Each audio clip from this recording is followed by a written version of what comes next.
Hello, hello. We are. Wait a minute. Turn that volume down. We are live with the Relocated Divisional round. We are in the second week of playoffs in Relocated. I'm Smiles, obviously, owner of the channel. And we only got 4 games today, but they are 10-minute quarters now. We've extended the time, and we're going to keep doing it until we reach the Super Bowl. And we got our first game, again, a game I didn't really expect to see in the playoffs, but yet here we are. I mean, maybe midway through the season, but not with how the first team have performed in the later half of the season. The Montreal Mounties, who upset the Blues, the number 2 seeded team, and they upset them, but now they got to go against the number 1 seeded team, the San Diego Condors. It's been a while since we've seen the Condors play at full strength. But without further ado, let's not waste any time. Let's just get right into it. Hopefully I did set the 10-minute timer, because otherwise that would be super awkward. But yep, Russell Wilson and Jalen Hurts. Mounties and Condors. Winner goes on to the AFC Championship. Yep, the Mounties mounted a fourth quarter comeback to beat the Blues last minute. It was pretty impressive, I have to say. But the other 3 quarters of the game, not really great. But the Condors have just been powerhouses this whole season, only losing a total of, I mean, really 3 games, but 4 games if you're counting the last where they sat all of their starters. But the Condors are hosting. They get the home field advantage no matter what. And we're just about ready to get the divisional round started after I adjust these. Oops. Fuck. Alright, well, it is 10-minute quarters. I meant to do the whole game, but fuck it.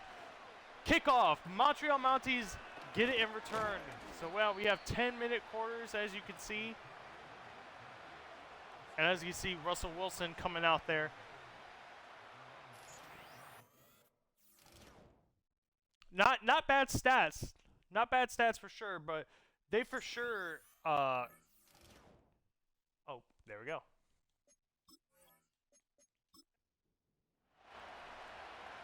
They came back when they needed to the most, and now they got to this point where they're facing the number 1 seed.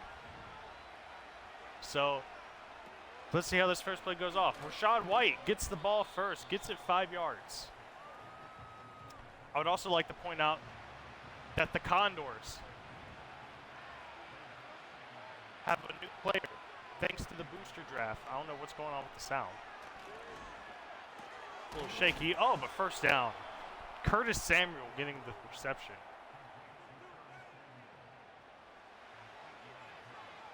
But the Condors do have a new player, and that is Nick Bosa, acquired from the Rio de Janeiro Riverhawks. Oh, what a deflection.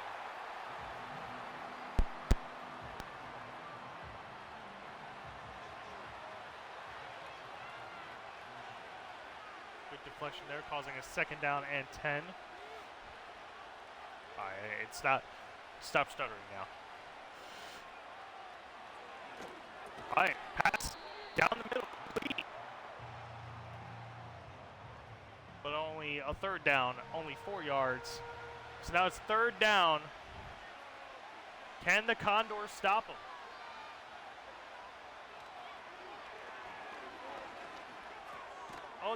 And they do. 4th and 1.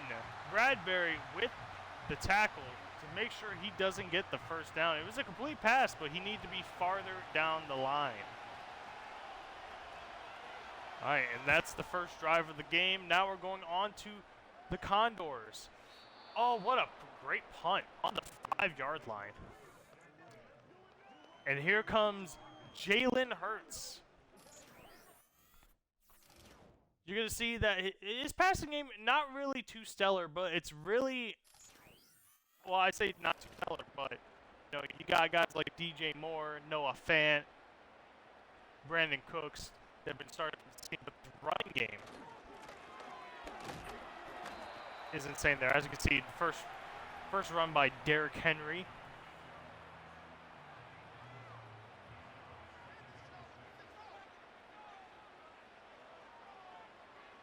Second and 6. All right, reception by Derrick Henry. Gets close to the line of game, but it's a 3rd and 1.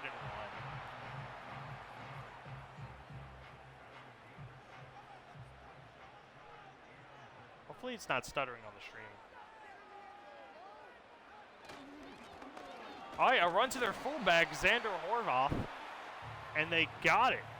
First down, unexpected. Don't really see him a lot.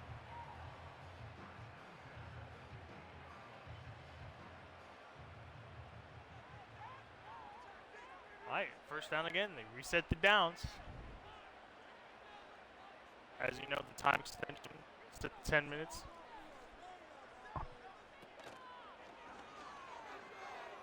Jalen Hurts to the pass. To Horvath again.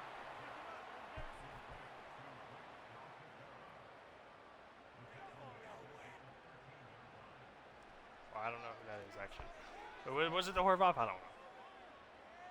Might have been Grant Calcaterra. Going for the run game again with Derrick Henry. Gets a decent amount of yardage, but it's going to be 3rd and 8.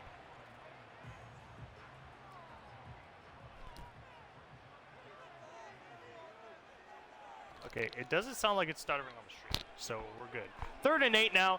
Can Jalen Hurts convert? Oh, he's running for it, and he gets it. See, that's what I'm saying. You gotta worry about the legs of Jalen Hurts. It's gonna be rough for this Montreal team. I mean, you beat the Blues, but Blues had some weaknesses. I don't know if they have weaknesses here on the Condors, especially now that they got Nick Bosa on the defense.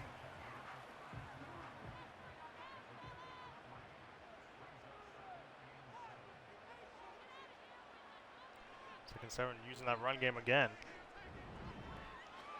Now he's going for the pass. Oh, pass to Derrick Henry. And only gets a yard. Breaks the tackle, but he ends up going out of bounds anyways. So another 3rd down. Can they convert this one? Oh, and a pass to Noah Fant, and he's got some green, and he's down to the 49-yard line. Impressive from the Condors so far, converting every single 3rd down that gets handed their way. Noah Fant, pretty big tight end.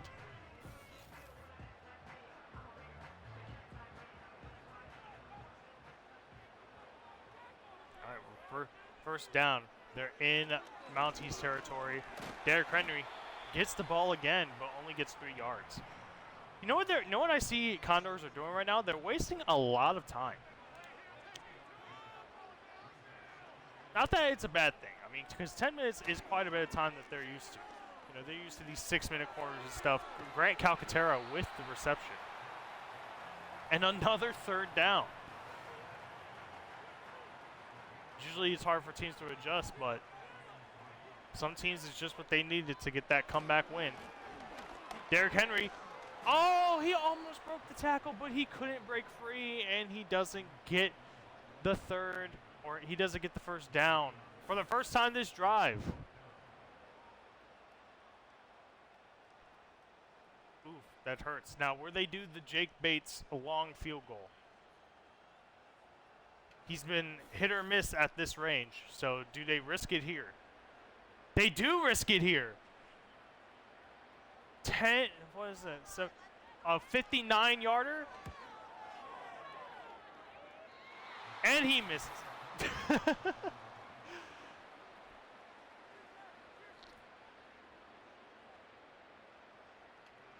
Yeah, Jake Bates has been very hit or miss when it comes to those field goals. So it's very, very odd that you know, in this game. You know, in real life, he can hit those almost 100% of the time. But in this game, hit or miss. But now the Mounties have the ball with the turnover on downs.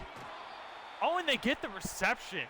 Curtis Samuel making sure his feet are in bounds.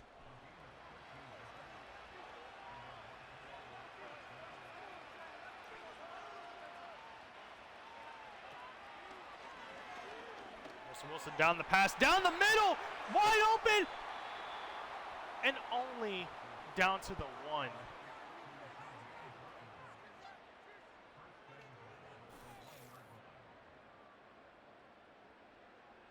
Who was the one that got that catch? I can't even see. Of course, they never show the names. But Mounties in position to score first. Possibly before the next quarter. Russell Wilson, and he just runs it in. 1 yard rush for Russell Wilson, and the Mounties are on the board. Unlike their last game, where they had 14 unanswered points. And no scores until the 4th. Or was it 13? It was 13 unanswered points, my bad. But regardless, they get on board first before the Condors do. And the Mounties are up 7-0.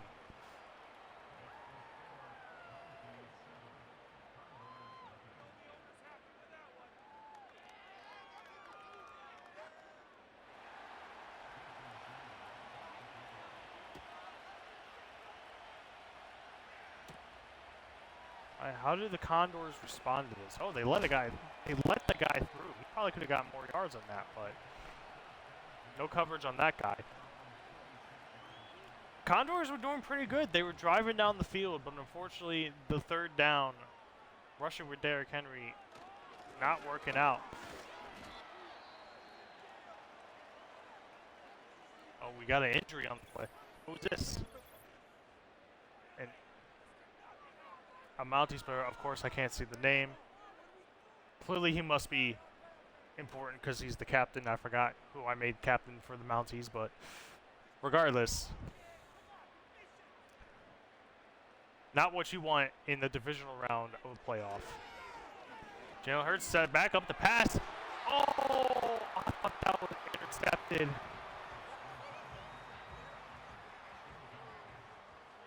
Latu coming out with the interception. Probably defensive rookie of the year right there. Jalen Hurts. Oh, now he's going to run. He's going to run, and he gets it. He gets it past the 50. And a first down by Jalen Hurts. More rushing yards than his own running back already. And he's only ran twice. But that is the end of the first quarter. The Mounties are up 7-0.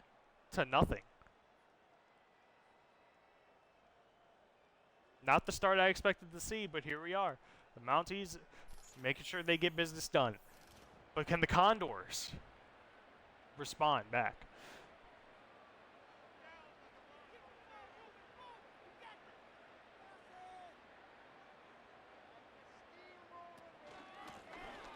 Running with Derrick Henry again. I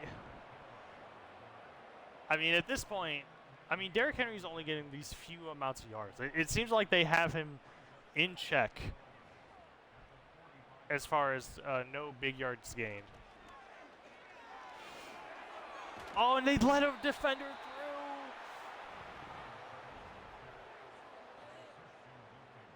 through. Wilkins with the sack on Jalen Hurts.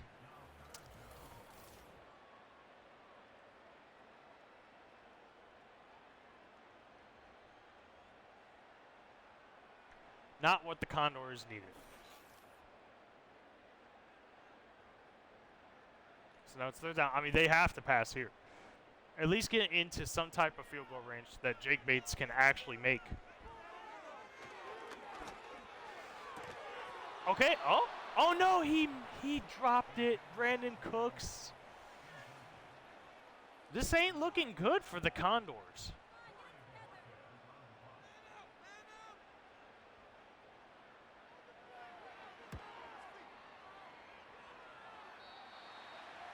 punt at the 27. Not great.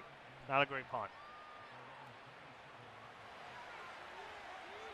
By AI standards, you already know who's going to win this then.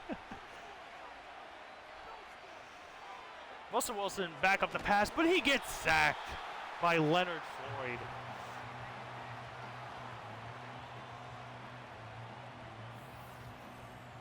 That's a 9-yard sack right there. He just gets past his defender, and he just can't do anything about it. Nick Bosa was also right there.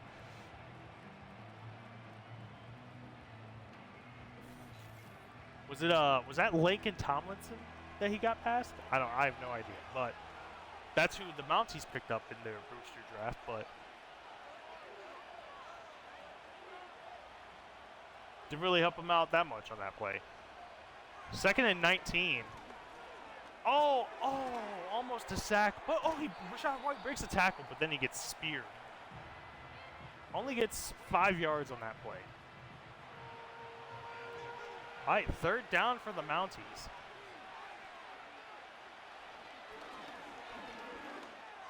Oh, he's down the middle. How could you just let him go? You just let him go like that. Burton. That's who's been getting all these passes. That's who 81 is. None to CeeDee Lamb as far as I can see.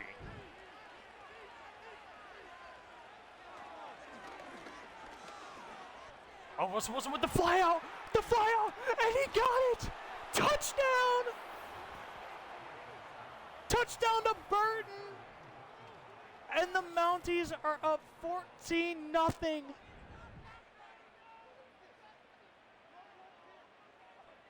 Oh no. This is not looking good for the Condors. That they may have taken too much time. They may have taken too much time away from the football field. At least some of the team. But the Mounties look like they're back in form.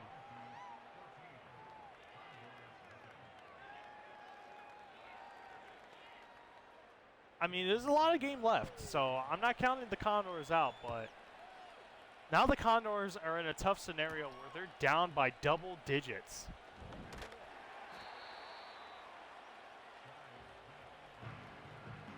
So what do they do?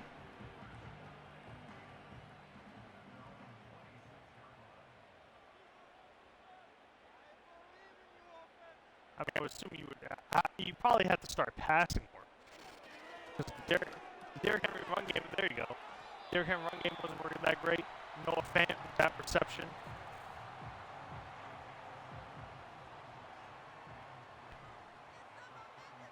Still only 2nd down though. All right, Derrick Henry with a rush, and only gets a yard. What is going on?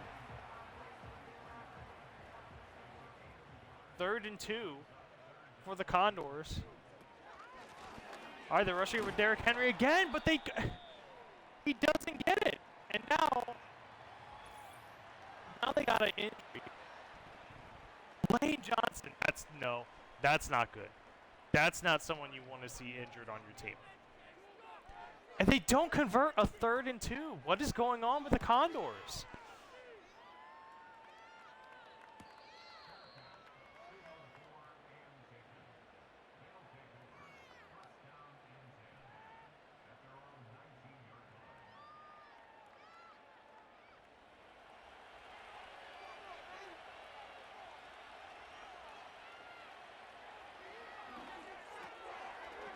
Oh my God, another 1st down reception to the same guy.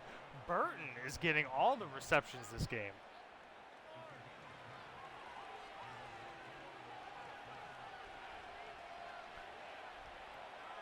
Five and a half left in the first half of the game. And right now the Mounties are, if they get a touchdown this drive, they're mollywopping the Condors. Something I did not expect to see. Russell Wilson though tries for the run. It's not quite a sack. He gets a yard, but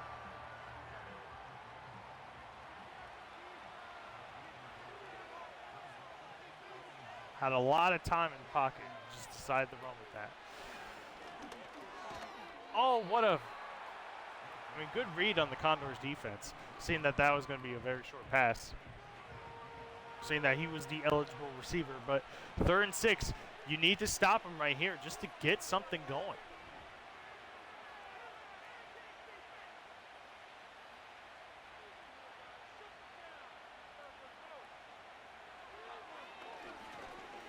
Oh, and a sack. There we go. There we go. DeMarvion Overshown with the sack on Russell Wilson, making it 4th down. That's exactly what you need. Puts momentum on your side. I believe this is going to be the Mounties' first punt of the game. Maybe? Oh, no. He had a punt at the beginning. It was his second punt of the game.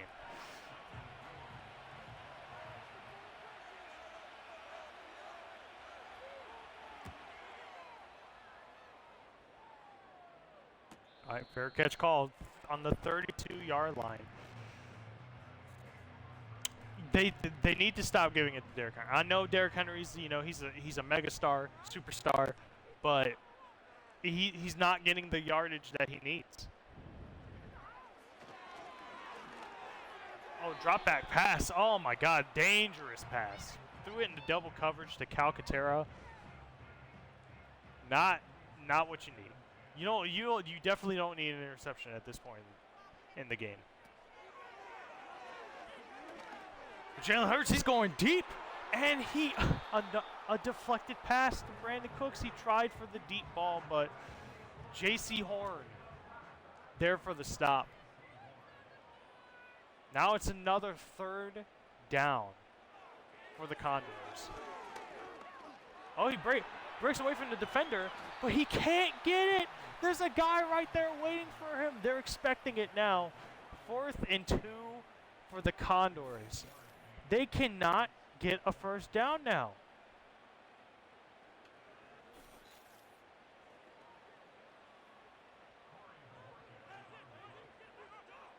So now the Condors are forced to punt again. They can't get a score to save their life.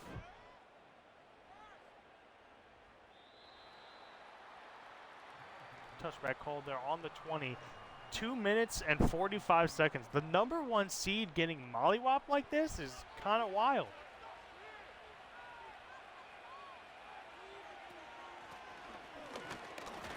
All right, they stop Rachaad White right there. Only gets 3 yards on that.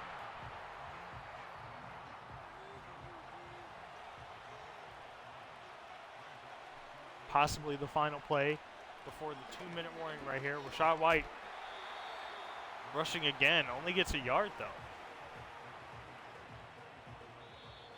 And the Condors are calling a timeout. Very interesting call. I mean, this only works if they stop him right here.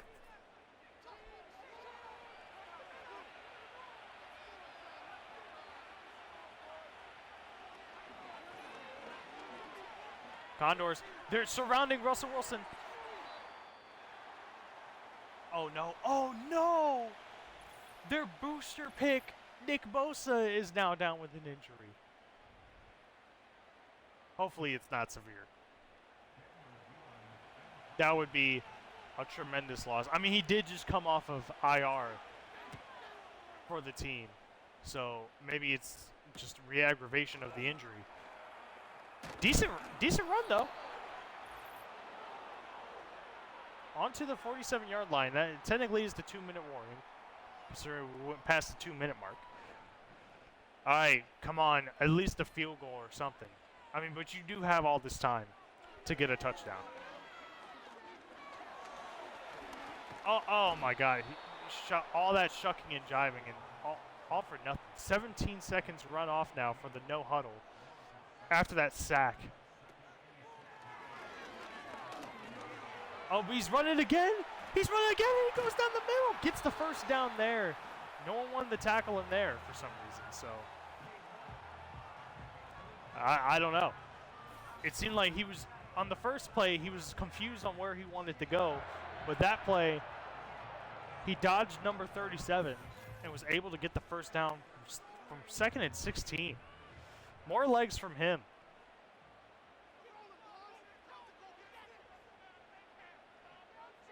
$50 seconds left. Again, all the time in the world. To Noah Fant gets the completion. Only 7 yards, and they call a timeout.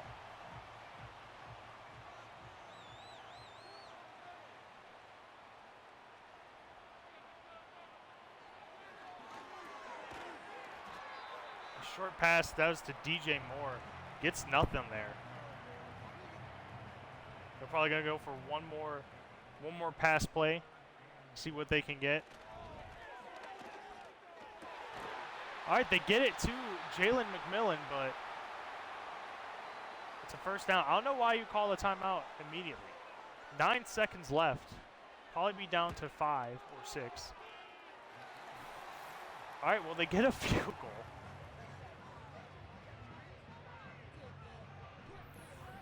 Much more comfortable for Jake Bates, but still, that is not what you want as a Condor. I mean, you got something on the board, don't get me wrong, but you're down all this time, down so much, and you got to rally back. All right, they call a timeout with 1 second left. Are they going to go for a bomb? Probably not, right?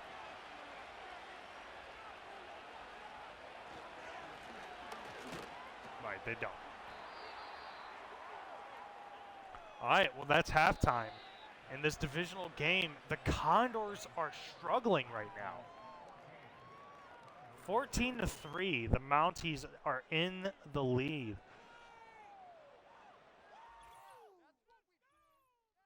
I have no idea what to think about this, if I'm being honest. But I mean, the Condors have had basically like if you want to consider it, 2 weeks of rest due to the last game of the season, week 18. But they need to get that rust out of them, because look, Russell Wilson's making bombs like this back to old form, back to what they were doing in the regular season at the start.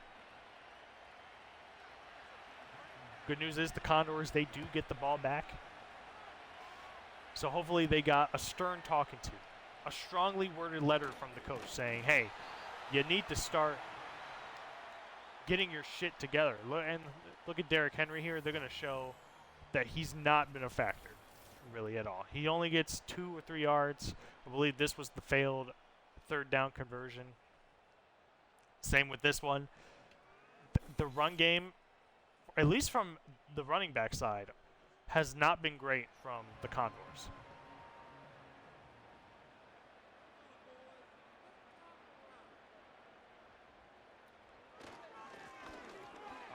Okay, all right, there we go. That's what we like to see. Not a first down, but 8 yards. That's very good from Derrick Henry. It's at least an improvement. Henry with the ball again. Definitely an improvement. Huge yardage from the run. Down to the 43. Okay, never mind what I just said.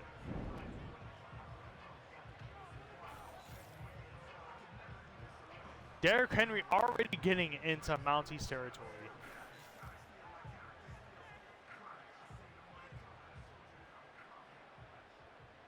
It's what the Condors needed to hulk back up into this game. Get back to their dominant form. Short pass completed to Brandon Cooks, but he trips on his shoelaces. And it's a second down. Only 2-yard reception. Need to charge my phone. Derrick Henry with the ball again, but this time goes into the pack, and that's what we've mainly been seeing this whole time. 3rd and 6. Not a lot of passing to go around with Jalen Hurts.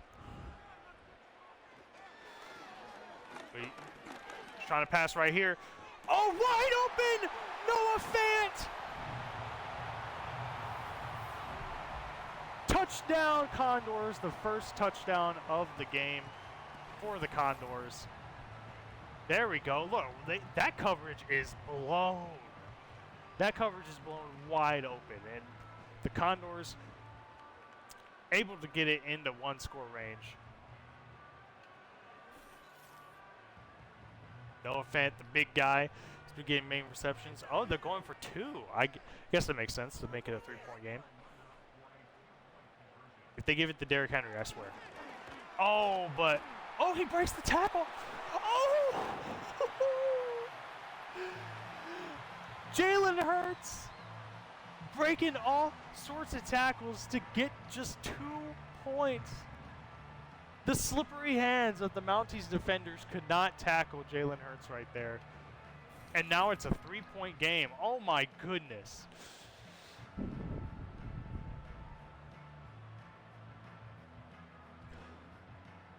All right. It's looking good. Looking good for the Condors right now.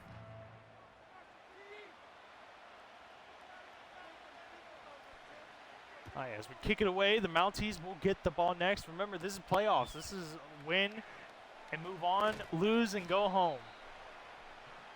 There's only one, no series.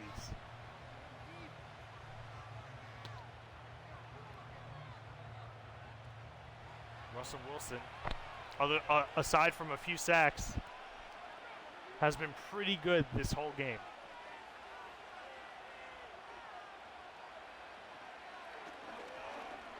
Russell Wilson with the pass down the middle. That's the Brock Bowers, their tight end. Gets it down the middle to the 45.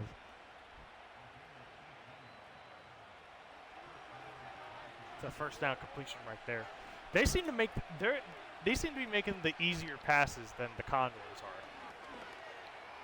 are. Oh my God, and he's wide open. Burton again. They're just leaving Burton wide open. This defense needs to get it together, because this Mounties offense is just taking it to them.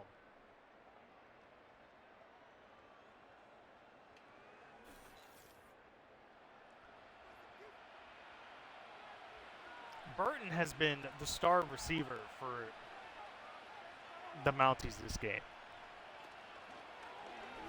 Oh, almost a sack, but he gets it complete to Brock Bowers very quickly. Gets it only to the 2, though. No touchdown. Second and goal. Wilson back to pass again. Oh, what a deflection. A deflection by Ward to get it to a 3rd down. And now it's 3rd and goal. Can they complete it? Rashad White. Oh, did he get it? Did he get it? They're ruling it a touchdown. Rashad White with the diving touchdown. He just barely got in, and he got clobbered. They're not going to review it. So it's a touchdown officially. I can't see where the ball was placed, but Rashad White gets the diving touchdown. Unbelievable.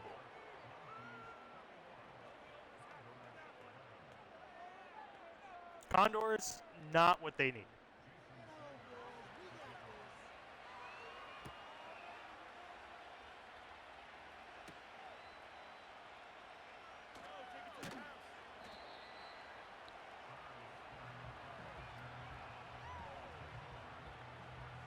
All right, Condors are back out.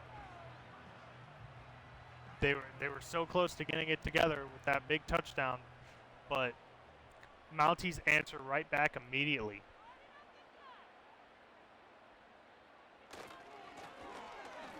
Derrick Henry rush again. Oh, what a stiff arm. There we go. That's what we need to see. 2nd and 2, 8-yard run.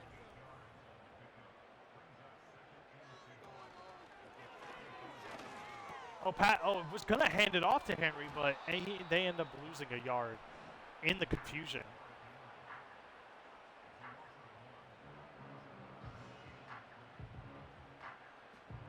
Jalen Hurts, I think he needs to consider running with his legs more. Like, especially when he has that lane down the middle wide open. It looks like they're going to run again. Oh, nope, it's a fake. Play action. Jalen Hurts. And he just throws it away. No. This is not looking great for the Condors right now.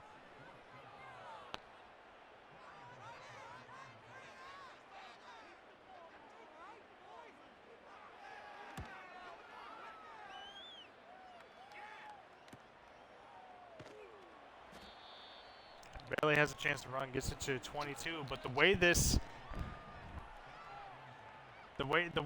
Montreal team is running, I don't think the Condors can stop him, and that's crazy considering where they're at right now. 13-4, and they're about to lose to the number 7 seed.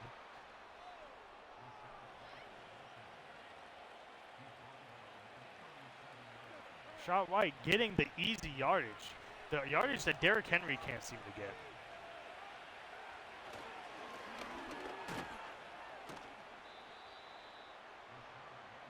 All right, 6 yards for Rashad White. Montreal making it easy. And they're the away team. They're fighting against all the odds, and they won't even have home field advantage for the rest of this time. And there's Curtis Samuel with the first down reception.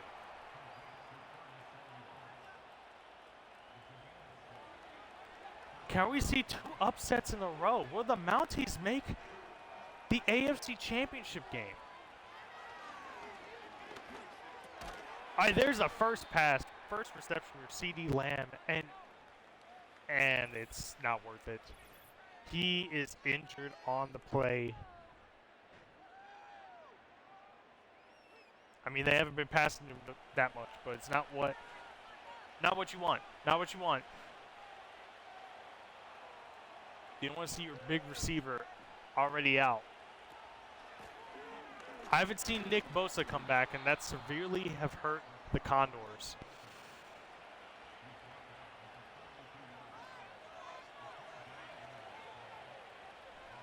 Another first down by the Mounties. They're just giving Condors the work here. Make sure they got that tackle right there.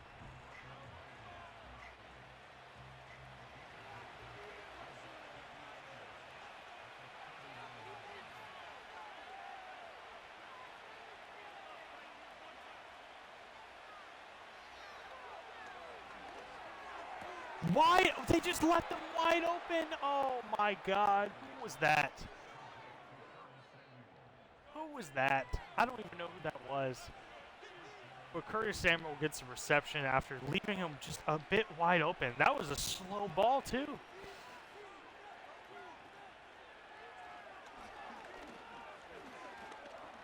Condors can't get anything going. Russell Wilson using his legs now, 8 yards.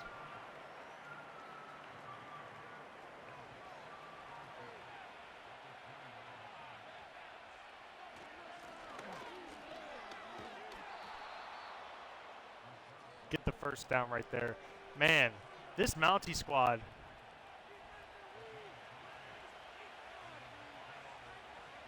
has been dominating the Condors defense right now. Curtis Samuel with the reception.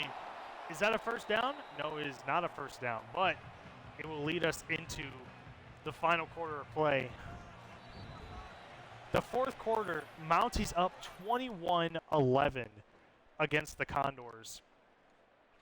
Condors can't seem to get anything going. Their offense, their defense, nothing.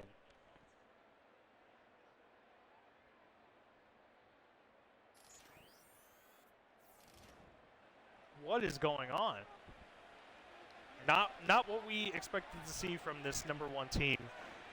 Choking at the last second.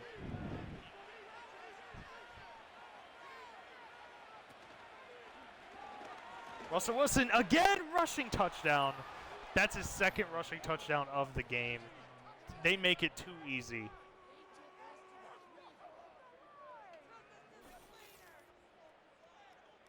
They are up 28-11.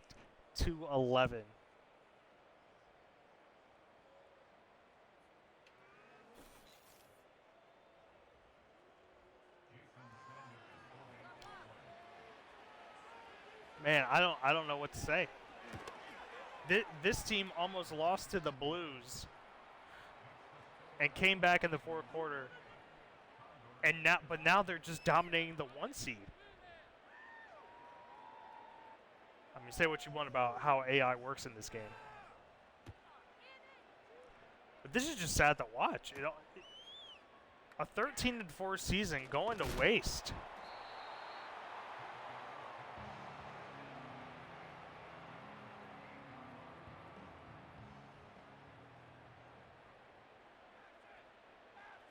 Condors need to think of something here. They can't just be playing safe like that. Can't be getting this short yardage. They need to start taking risk at this point. They're down by more than 2 scores, essentially. They can't even get a defender to block for Derrick Henry. What is happening here?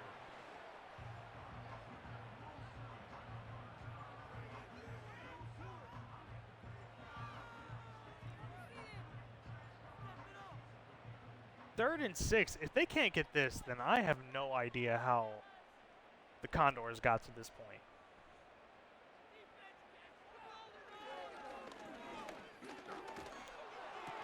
Oh no, it's incomplete.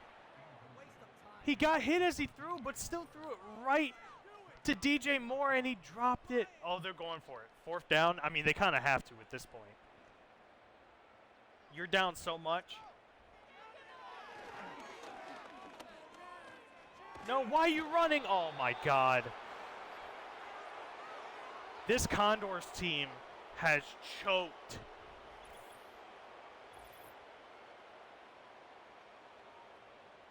They have choked their 1 seed away.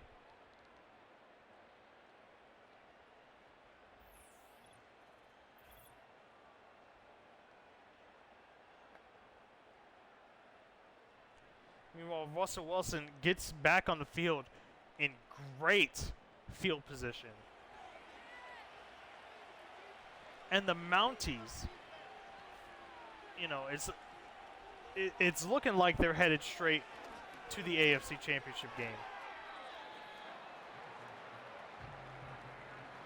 Against a team who was dominant for most of the season.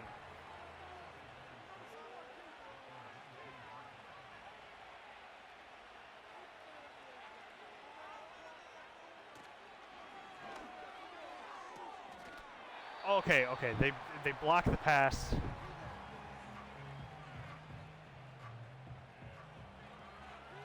All right, it's a 3rd down. Regardless if they don't get it here, they're still going to get that field goal. Yep. Okay, well, they do stop them, but they're going to go up to 31. They're going to be down 20 points. So Condors will have to get 3 touchdowns in this short amount of time. You would have to imagine some onside kicks are going to be in play here.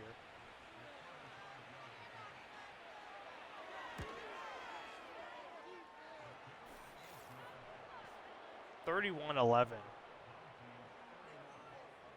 The Mounties.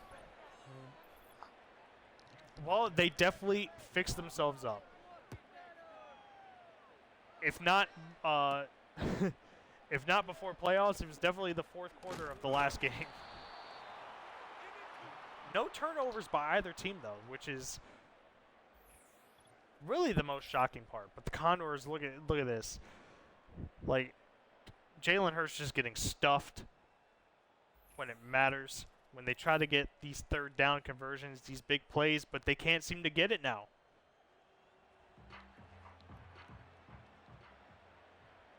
And now the Condors have 7.5 minutes to essentially get 3 touchdowns. Jalen Hurts running again. Gets the 1st down.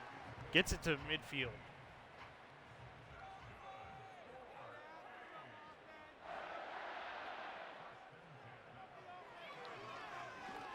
And Hurts to pass. Easily covered. Yeah, his team not really good in sacks, but they've had 3 today against Jalen Hurts, who's a very mobile quarterback.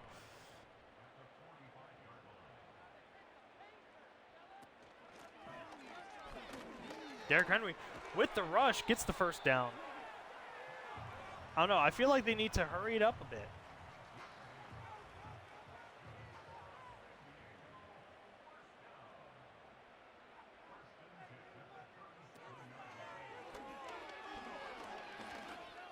All right, Jalen Hurts running again. Gets it to the 19. Jalen Hurts with more rushing yards than anyone in this game. 102. He's trying to get it done on his feet. He's like, fine, I'll do it myself. Derrick Henry, though, gets the first down. Okay, they're working their way down the field.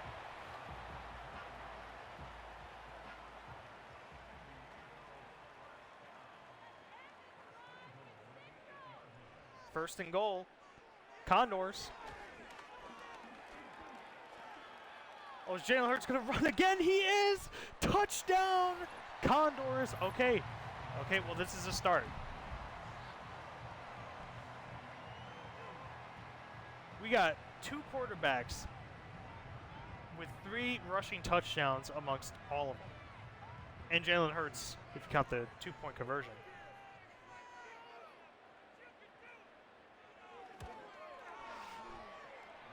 All right, 31-18.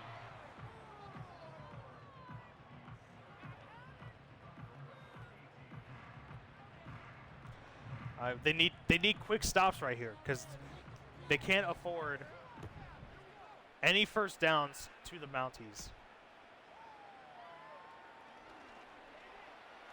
They can't allow big yardage like that either. I don't even think they can allow a field goal at this point because that would just put them right out of the range of winning, I believe.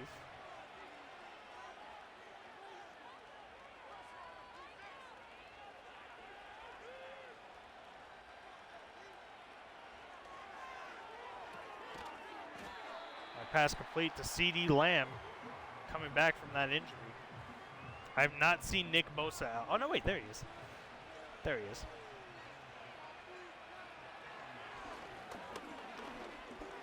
Russell Wilson with all the time in the world. Oh, but the fumble. Oh no. Oh, no. Fumble recovery. He's to the 10. Oh, no. Oh, no. L'Jarius Sneed with the fumble recovery. Yep, Nick Bosa. The booster pick knocks it out of Russell Wilson's hands, and now it is a 1-score game off the fumble. Bring it to the house.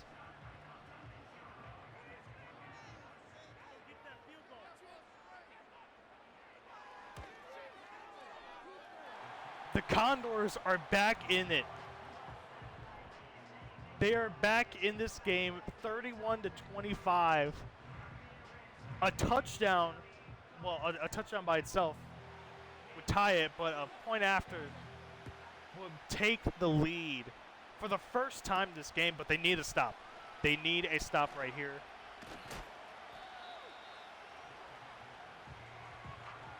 My goodness. The first turnover of the game in crucial moments. Have the Condors swung the momentum back their way? Oh, screen pass to Rachaad White gets the first down, unfortunately.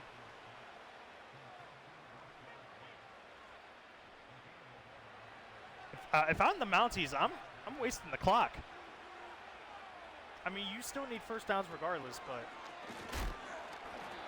there you go. Just give it to Rachaad White.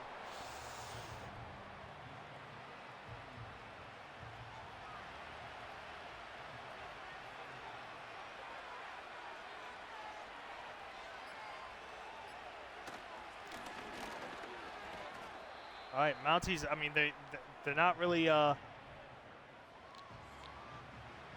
they've made them get some yards, but it's 3rd and 3 now. A stop right here would be huge. They would have all their timeouts and a lot of time to get down the field for a touchdown. Can they stop them? Yes, they do! And the Condors call a timeout.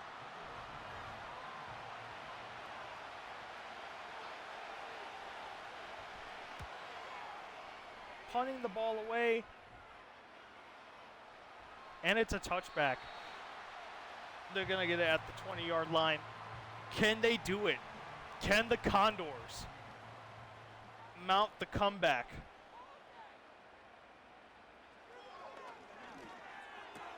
Pass to Noah Fant, and he gets out of bounds, stopping the clock.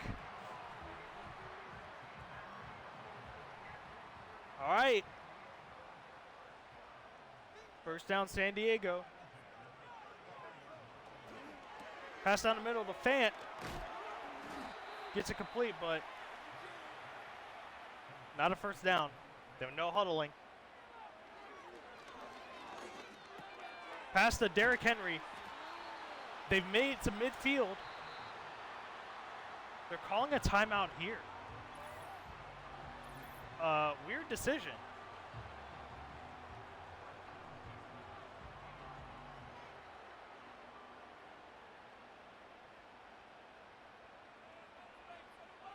They're just half the field away from getting what they need. They can't be going for these short check down passes.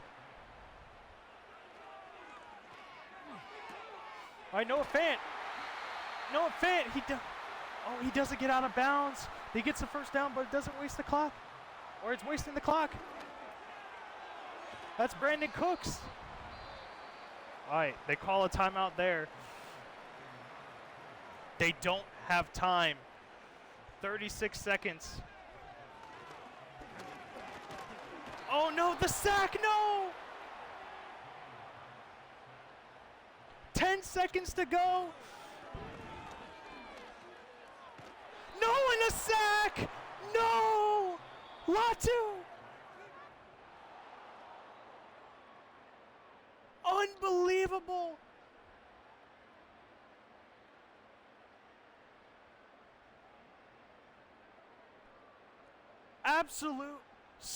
Absolutely stunned. Shocking developments here in San Diego. The Mounties, the number 7 seed, have won against the San Diego Condors. The Condors, they had a terrific comeback going, but it was those sacks.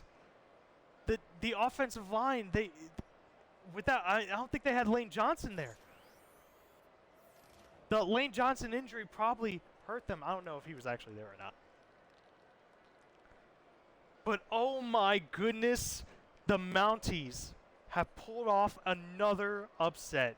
They have beat the number 1 and the number 2 seed. And they're on their way to the AFC Championship game. I cannot believe it. The Condors losing 31-25.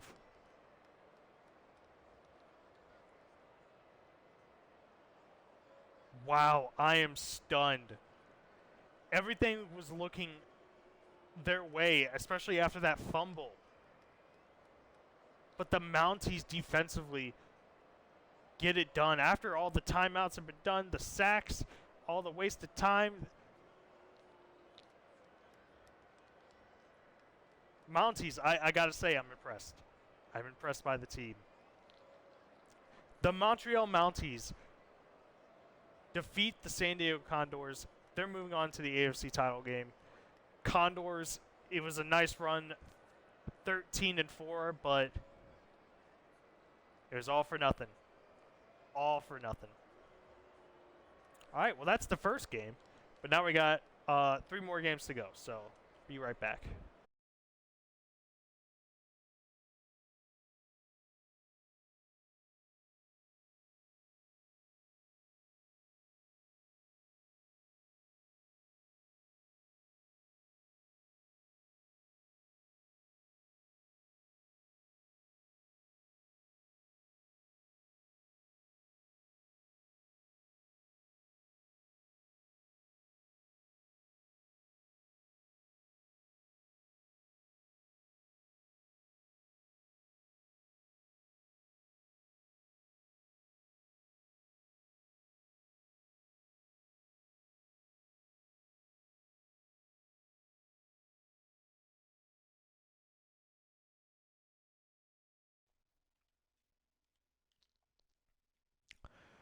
All right, we're back. I cannot believe that we saw that. I mean, that's the first time in the 2 seasons of Relocated that the 7th seed has beaten a number 1 seed.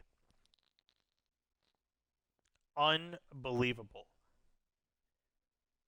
A team that we thought was going to make it to the Super Bowl is now not in the question for it anymore. But we still got more games to play, and we also got this other game. The number 6 seed, Tokyo Dragons, taking on the number 1 seed, Paris Steamers, in the NFC. This is actually fitting, because this is a divisional game in the divisional round. Tokyo has a little bit of an issue now offensively. They can't seem to win games, but they did pull off a big win against the Antlers. They won 12-10 off the back of 3 interceptions by the defense, but they didn't score a single touchdown that game. So the issues are still there. Plus, there's a little bit of a story going on between these two because Tokyo were obviously dominant, but Paris coming in hot. I believe they're on a 7 or 8 game win streak to clinch the number 1 seed and to clinch the division away from the Tokyo Dragons. So Tokyo is looking to get revenge. Meanwhile, Paris is here to prove that they are on top.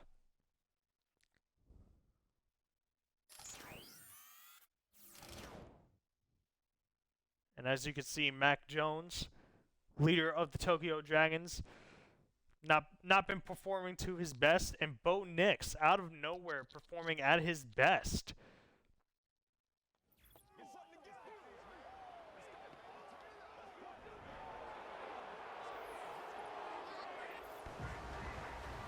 An NFC East divisional game in the divisional round. Winner goes on to the NFC Championship. Will it be the team that has proven themselves in the later half, or a team that looked good and looked that way in the first half of the regular season, but has been floundering ever since? This would be an astronomical thing if the Tokyo Dragons end up beating them, because then both number 1 seeds would be out.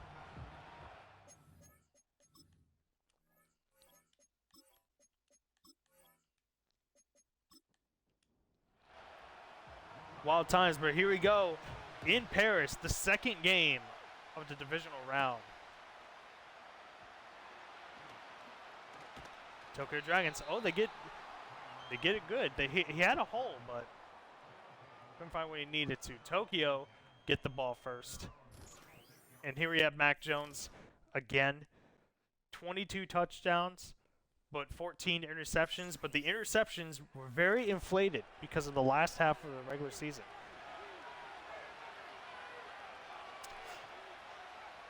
But now they are here. They're here in the divisional round, so they're where they're destined to be. I should also mention the booster picks. We mentioned Tokyo Dragons had Kevin Ziegler. But the Paris Steamers, they have TJ Watt, a huge pickup for them. A middle linebacker, great reception. Not a first down, though. Is Mark Andrews hurt? I believe he's back. No, I see Mark Andrews.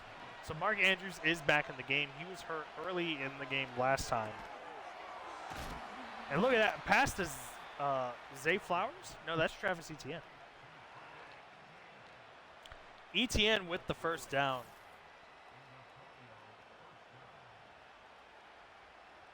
Tokyo Dragons moving the ball efficiently now.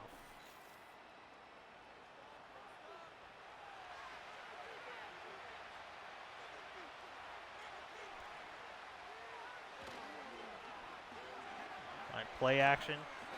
Jones looking the pass, but he held on to it too long. Cooper with the sack. Yikes, puts them out of Steamer territory, down to their own 45-yard line.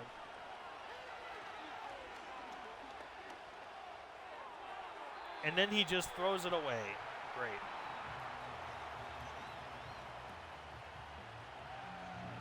Fantastic.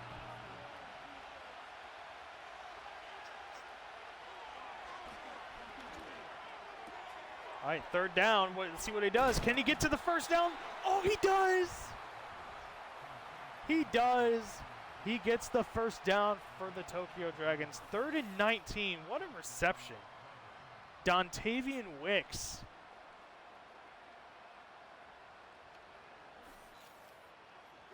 First down, Tokyo.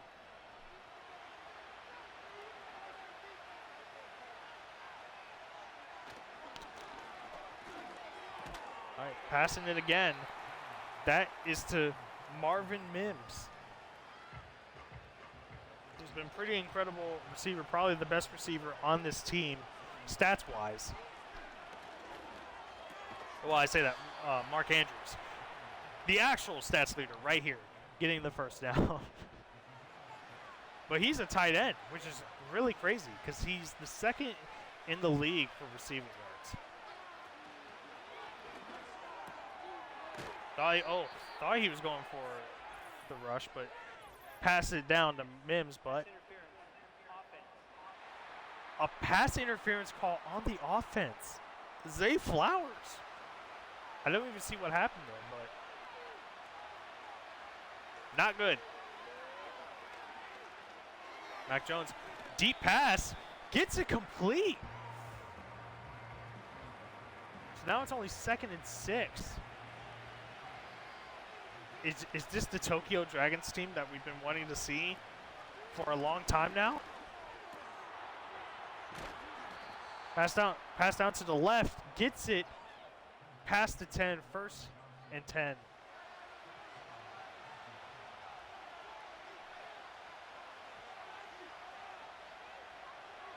First and goal now. Oh man, I saw that coming. There are a lot of defenders rushing him on the blitz. Cooper again with another sack.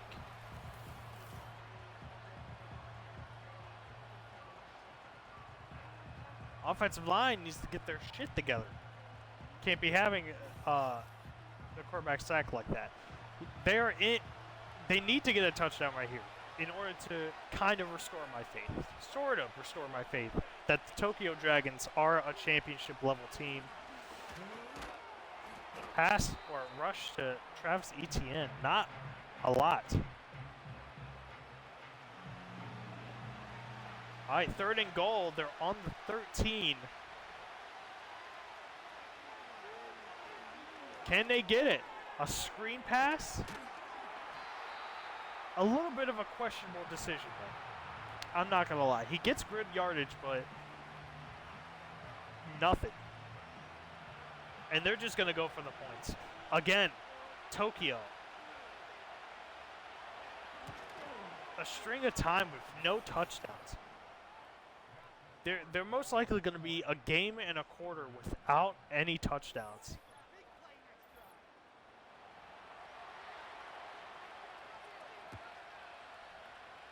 Well, Tokyo kick it off, and now we get to see what the Steamers can do. This Steamers team, they almost came out of the blue with how good they've been doing, but they've won the last 7 in a row.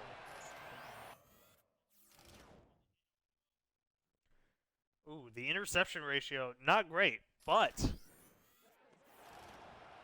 it seems to have not really affected this team at all. Able to get 7 wins in a row is kind of crazy. Especially in this AI type of mode. Bo Nix, gets hit as he throws, almost sacked. 2nd down. It almost looked like he was about to get away, but what a wide open pass down the right side, and he's all the way. Touchdown. Nothing but green. Alan Lazard with the huge reception, instantly the Paris Steamers take the lead. 2 plays. 2 plays is all they needed. Wow.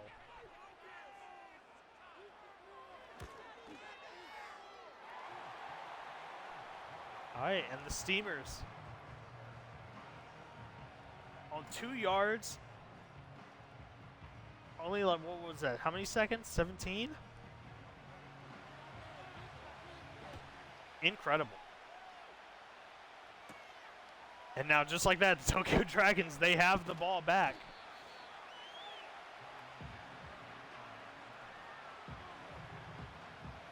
We'll say this is the farthest any Tokyo team, well, this is as far as the Tokyo team has gone. It's the farthest they've gone. Last year, they didn't even make it to the divisional round, but they did by the skin of their teeth, as I, say that over a sack. Kobe Turner this time. This offensive line has not been great. But also, I feel like Mac Jones, with the amount of sacks he's been taking, he just needs to get rid of the ball. He's just going to get himself hurt, and then they're going to rely on the backup, which honestly, it's not the worst idea.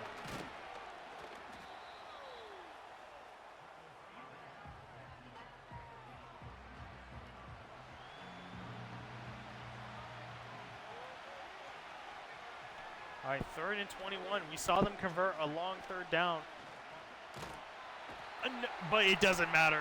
It's a huge sack for this team. TJ Watt, the booster pick, is 4th and 36 on their own 2-yard line.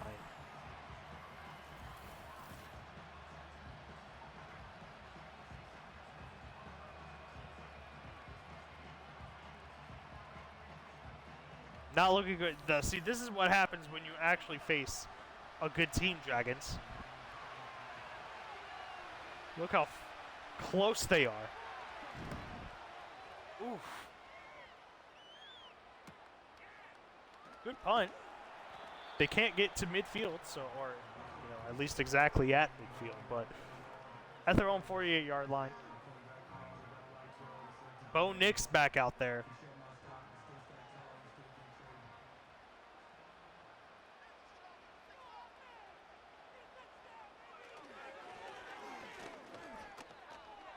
Nix back out the pass, just throws it away, even though he had a guy wide open down there. Just decided to throw it away. 2nd and 10 now.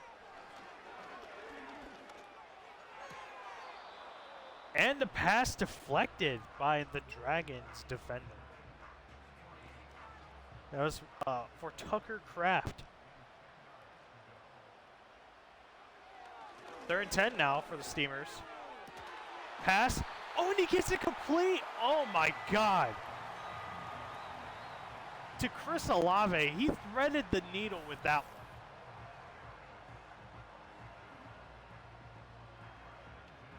My goodness. That was like 3 defenders right there, and he still was able to get the 1st down. There's a short pass, but nothing to gain from that. Tokyo Dragons defender right there.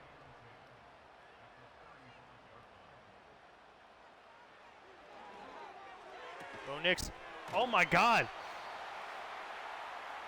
Almost looked like he was about to drive down the field again. Josh Palmer with the 1st down. Palmer's been an electric wide receiver, to say the least, for this team. All right, there we go. There's Tucker Kraft. Gets his 1st reception of the game. And that will bring us to the 2nd quarter.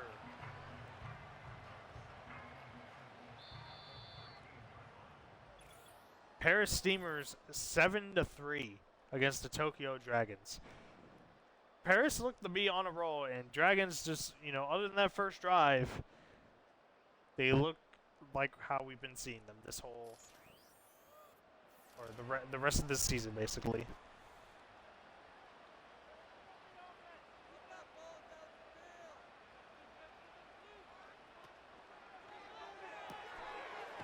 Short pass. Gets the first down. Easy. Light work for the Steamers.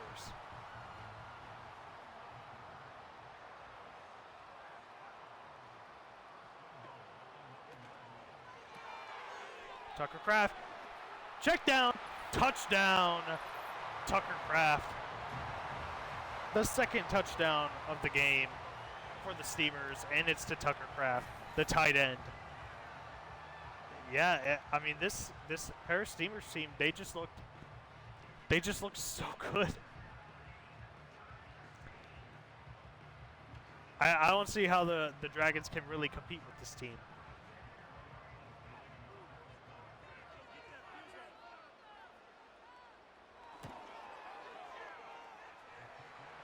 It's now 14-3.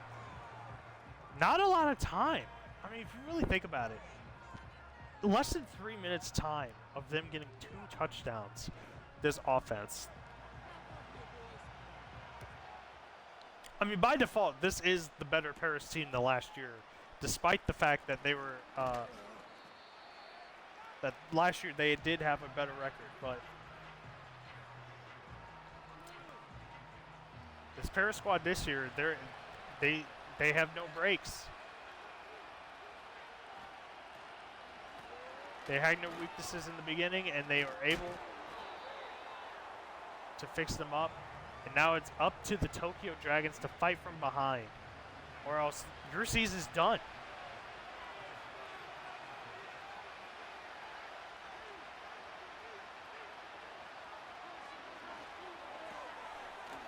There's ETN with the outside reception and lose 3 yards on that. I don't understand the point in that.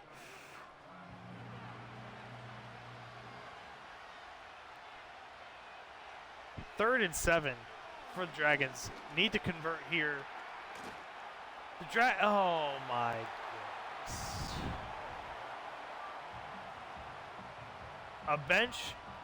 A bench player literally will never be a first down.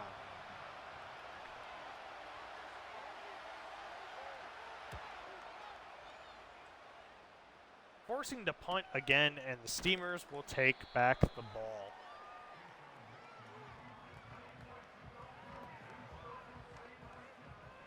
Bo Nix already off to an incredible start in this playoff game. Whoever wins the other playoff game will have reason to fear this team. Alvin Kamara with the rush. Kamara also been improving throughout the season with his rush game.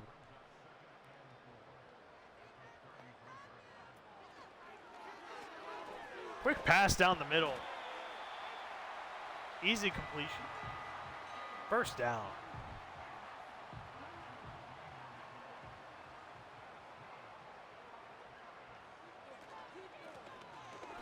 Kamara with the ball again. Rushing it. Gets 7 yards on the play.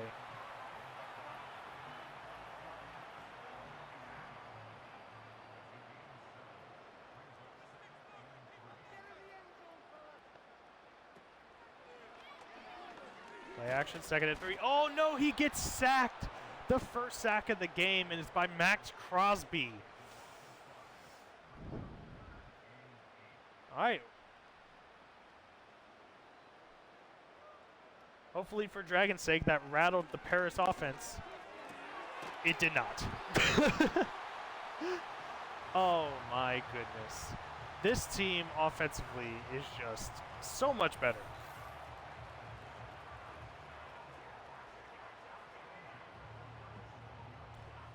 No competition here.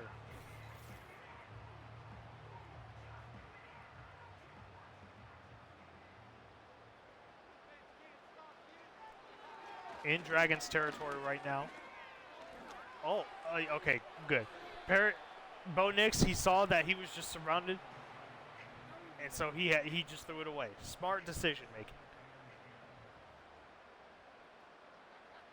Smart decision making by this rookie right here.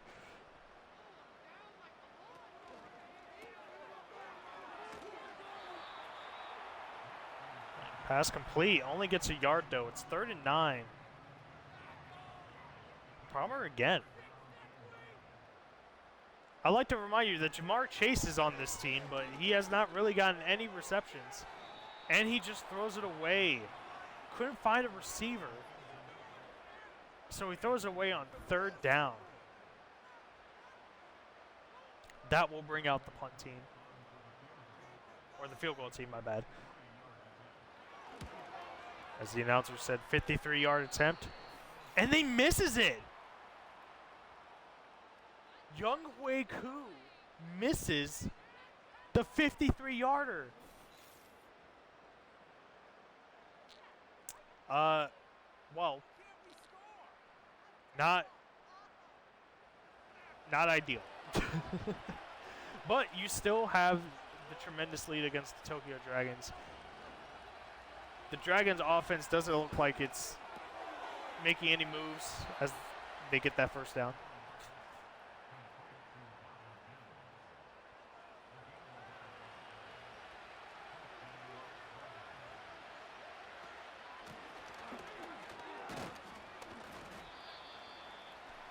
Obviously, TM with 3 yards on the rush.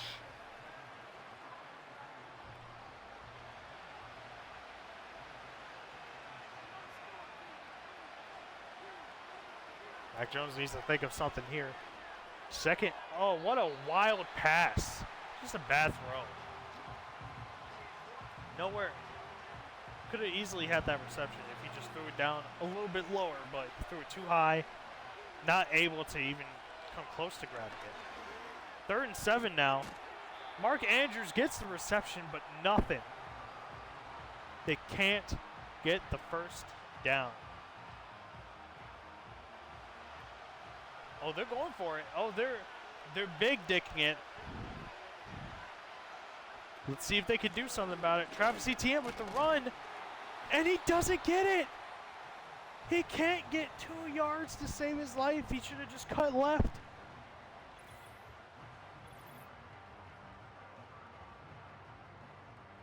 I mean, there was a Paris defender, but you didn't have to go far. You didn't have to go far at all, and they don't even convert the 4th down. This Tokyo Dragons team is just sad. The fact that they even got this far is kind of, it's wild.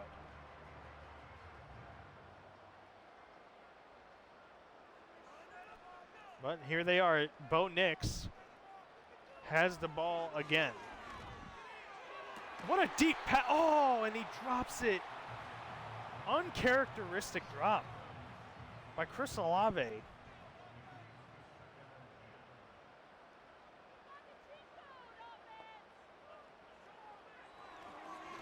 Oh, Bo Nix he's just straight running it. It's a QB draw, and he gets the first down. Gets out of bounds as that happens, yeah.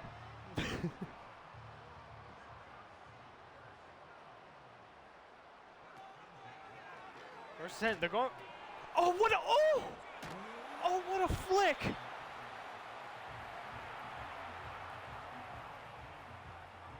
I can't even tell who that flick was to, but that was an incredible play. Realizing Bo Nix was about to get tackled there. And he just flicks it, and I mean, he doesn't get the first down there. They do now with Camaro. But I don't think I ever saw that play this whole season. All right, 2-minute warning. The Steamers can literally just waste all this clock and try for a touchdown. A field goal would just be a little bit disappointing. You know, if Koo can even make it. And only gets a 1-yard reception on that.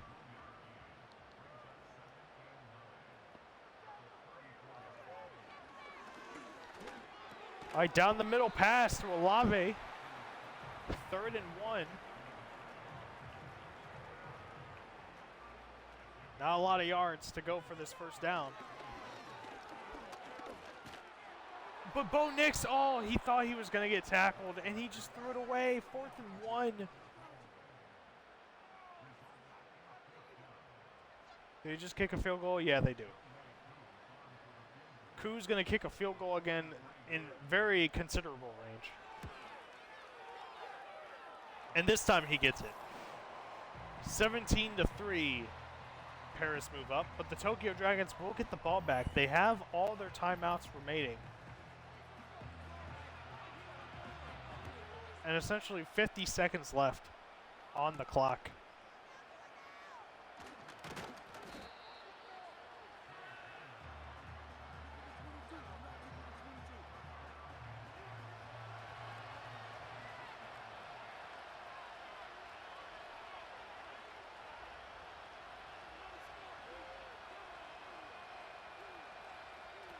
Mac Jones, what can you do in this 50 seconds?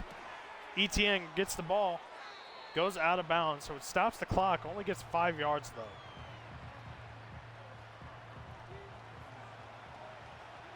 I mean, at this point, you're just looking for some type of score for the Tokyo Dragons. They're down by a lot, and it's intercepted, but there's a flag on the play. Will this come back?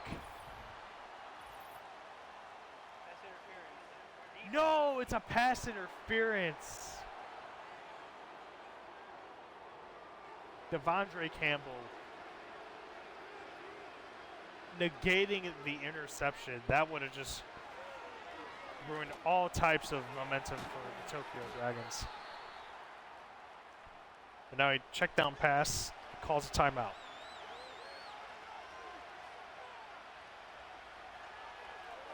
Oh, looking for yep, it's a screen. Travis Etienne gets it to midfield. Calls a timeout.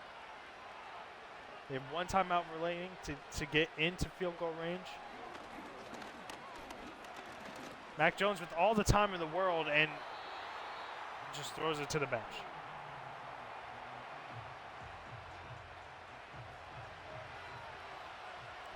"22 seconds left now.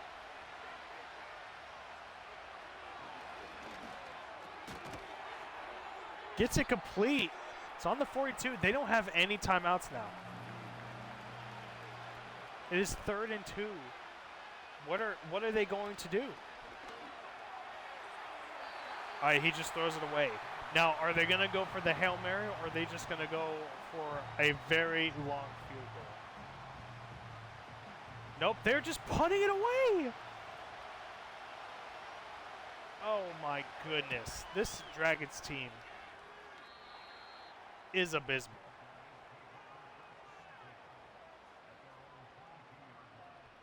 I doubt Paris will try anything spectacular here.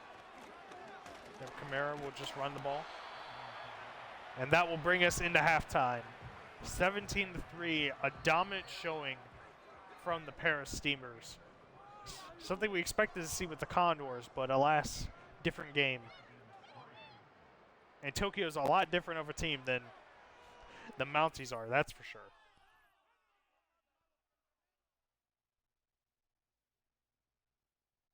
As you can see, the bracket right there in the divisional round for the NFC. Winner of this will face either the Thunderbirds or the Bisons. On the AFC side, the Mounties will either face the Redwoods or their division rival, the Dreadnoughts.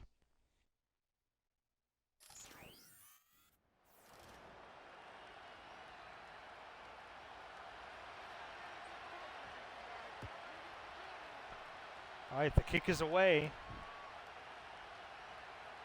And Paris will get the ball back first. They're breaking all types of tackles there, but only gets it to 31.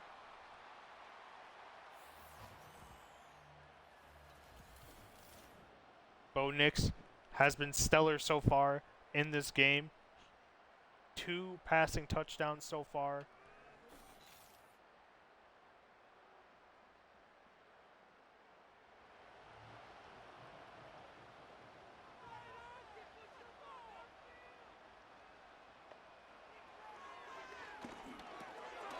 Short reception there again for Palmer again.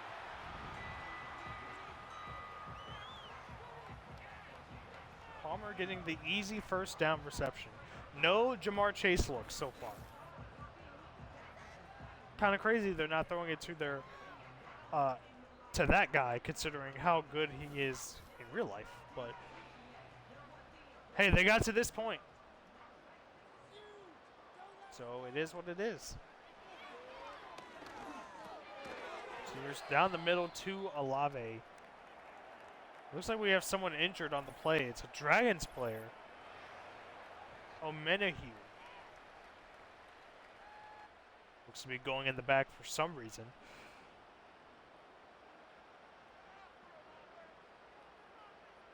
Paris will continue on. 2nd and 7. Easy pass to Kamara, but only gets 3 on that.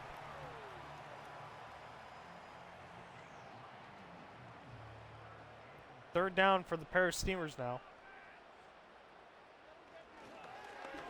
Olave down the middle. I saw that coming. Easy reception and gets it down to the 34. It's another easy first down for the Steamers.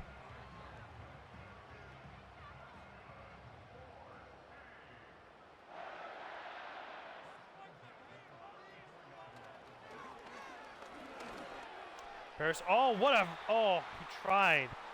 He tried for another sort of deep pass, but unfortunately couldn't grab it with his hands. 2nd down.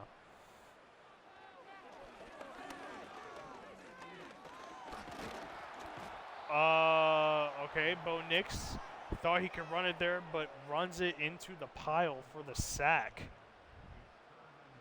That's probably the most questionable decision I've seen Paris make all day.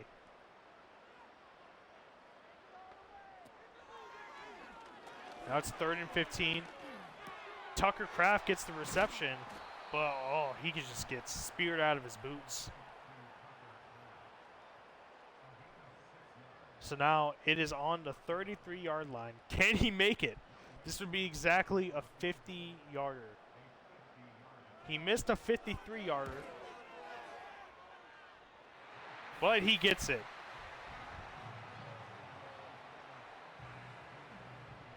Gets the field goal right there. I would like to point out that the Tokyo Dragons have still not scored a touchdown. Just want to make that clear.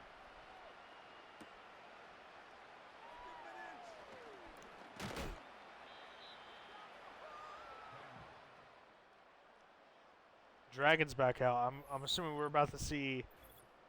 Yep. We're about to see the worst of the worst. Big sacks Mac Jones has taken. And they just have not been able to get things going offensively as a team. Defensively, this game, totally different from how they were last game. Mac Jones now running it. Only gets 5 yards. Not quite the speed Bo Nix has, but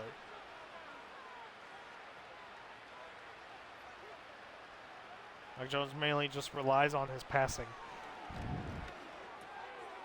Oh, Dantavian Wicks gets the reception and the first down, breaking the tackle.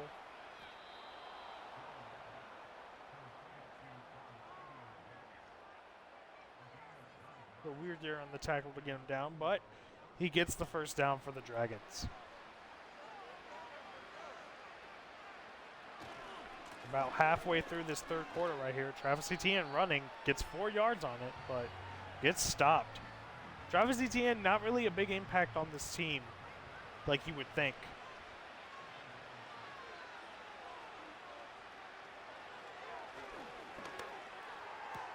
Oh, pass complete. Not a first down, though. Marvin Mims comes up with the reception, but very short. 3rd and inches. Can they please convert this? Okay, they do. Mark Andrews with the reception.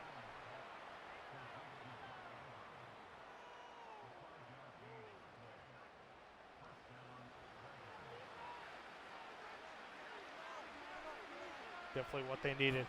Tokyo. Oh my God, just runs right into a defender and loses a yard. This defender is having a game.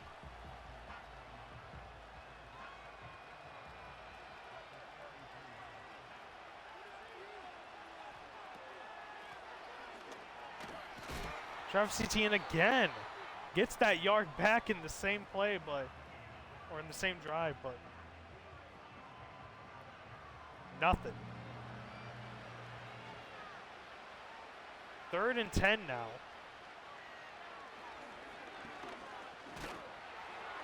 Oh my God, threw it right to a Paris defender. So badly that the Paris guy wasn't even expecting it. Osai was not expecting that ball to be thrown exactly to him. And the Dragons have to punt it again.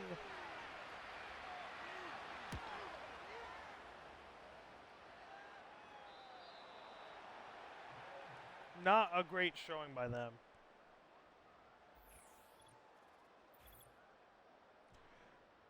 As you can see, the Paris Steamers looking at all their touchdowns so far. I mean, there's only been 2, but they've been able to manhandle the Dragons defensively as well. So, offense can really just take their time. They're on the 4-yard line, though, so not where you want to be. You don't want to risk a safety at this point in the game. Only gets a yard on that.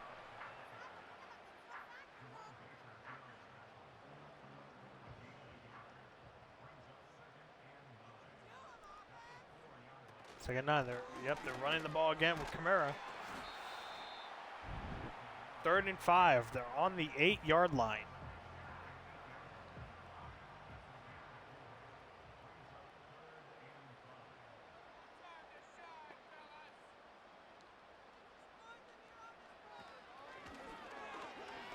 Bo Nix, in dangerous territory here. Okay, good. Throws it away. Very smart. Very smart, Bo Nix. He's probably the smartest one to throw balls away when you really should. Didn't want to risk the safety there.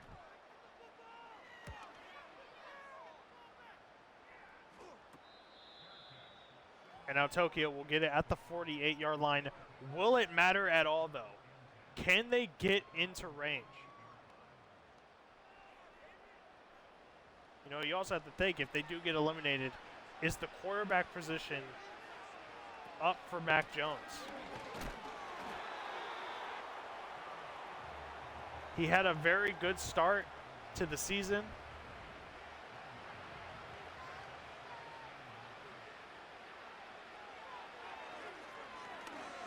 Was ultimately, no pun intended, fumbled the ball as of late. First down, Marvin Mims.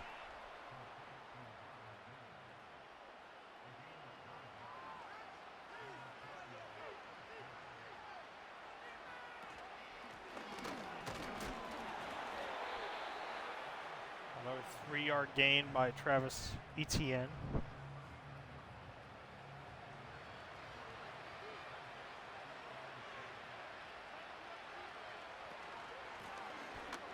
Another run by Travis Etienne. Oh, breaks the tackle, trucks him, but doesn't get the first down. Yep, most likely the final play before we head to the final quarter of this divisional game. For a first down with Dontavian Wicks. They're actually the closest they've been so far this whole game, and it only took them until the end of the 3rd quarter. We are at the 4th quarter now. 20-3. Steamers are dominating the Dragons, but we got 10 minutes left. A lot can happen.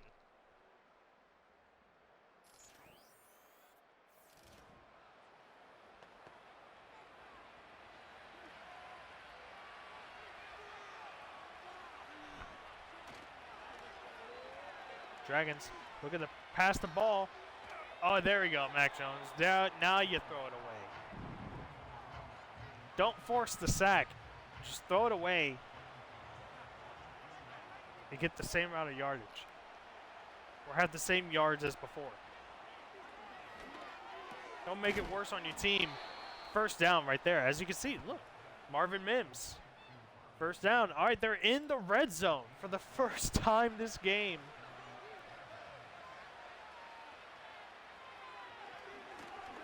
Mac Jones dropped back the pass. Intended for Andrews, but gets swatted. Swatted away.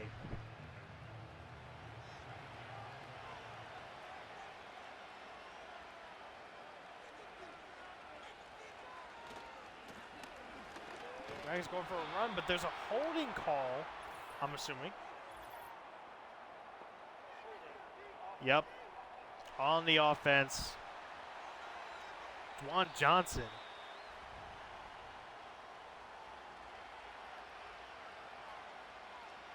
Backs them up 10 yards. Now it's 2nd and 18. Mac Jones the pass. Oh, gets it complete, but only 5 yards.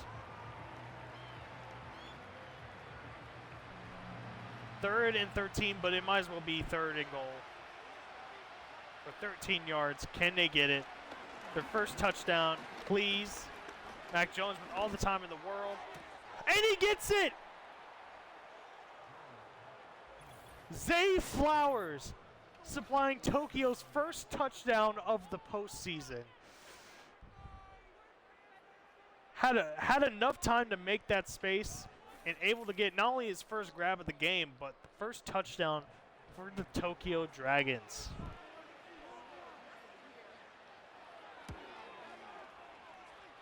Still plenty of time for the Dragons to come back if they plan on doing that.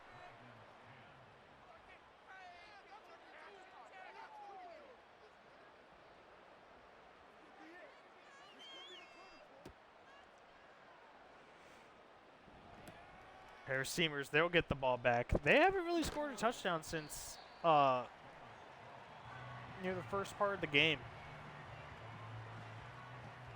But the defense has held Tokyo in check for the entire game up until that last drive.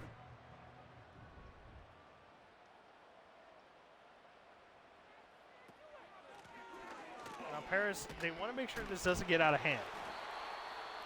They want to make sure you don't give up this lead.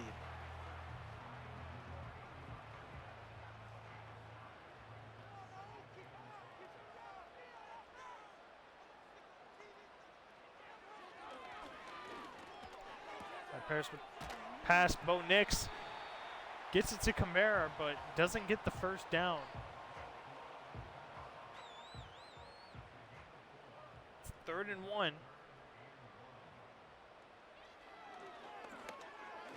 Oh, and it gets deflected. Uh-oh.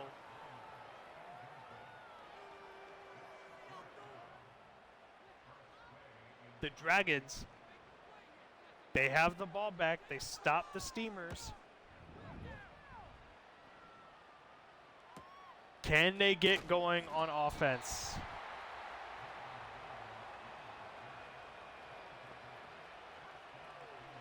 Can Mac Jones? This isn't the only comeback he's done. Remember the infamous one to the Houston Oilers earlier in the season.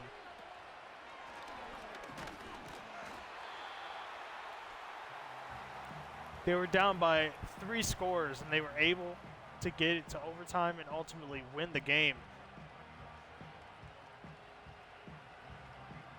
Can they do it here? Can they come back against their division rival and prove who is actually the better team?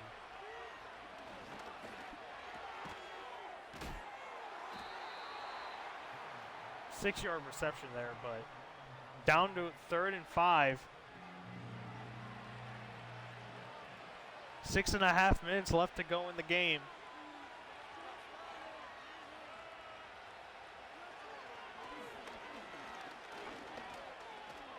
And I don't know why he didn't. I saw someone wide open down the middle, and he just didn't pass to him.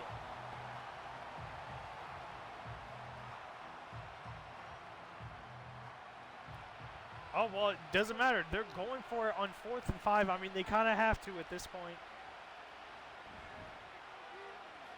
to keep their hopes alive. Mac Jones, oh, he's just going to run it. And he gets the first down. They left too wide of a hole for Mac Jones to just run down. And he gets the first down with his legs. Not really a running quarterback, but hey, gets it done.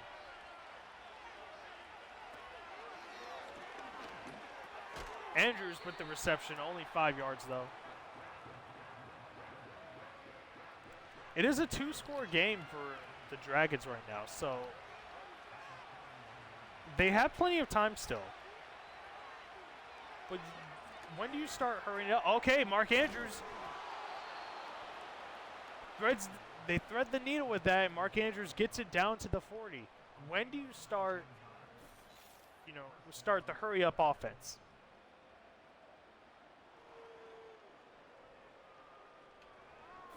Because now you got to consider, you got to stop Paris.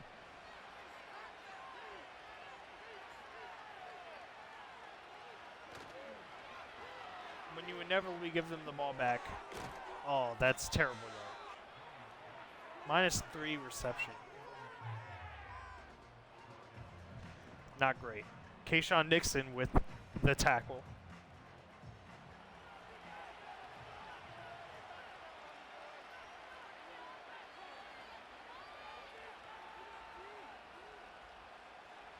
.410 left. Second 13 dropping way back the pass. And just throws it away. Couldn't find any open receiver for that amount of time. It is 3rd and 13. Now, theoretically, you still could be in field goal range, so you could just get that out the way and just focus on touchdown the next one. And they get it down to 36, which they're not even risking it. They're going for the hurry up. 4th down, and they get it. Oh, now they're starting their hurry up offense now. They need this touchdown. Oh man, not even a hard deflection there from the Paris defender.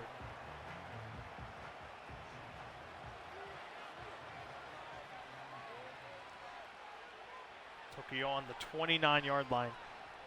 Theoretically, if they could get this before the 2-minute warning, they have a chance.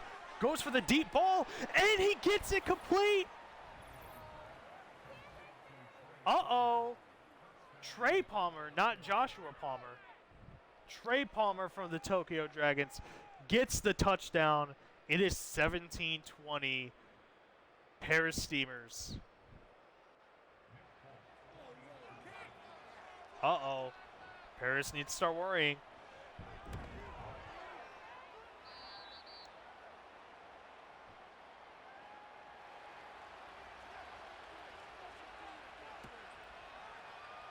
All they need to do is just not worry about that. They just need to drain clock and get first downs. That's all Paris needs to do to win this game.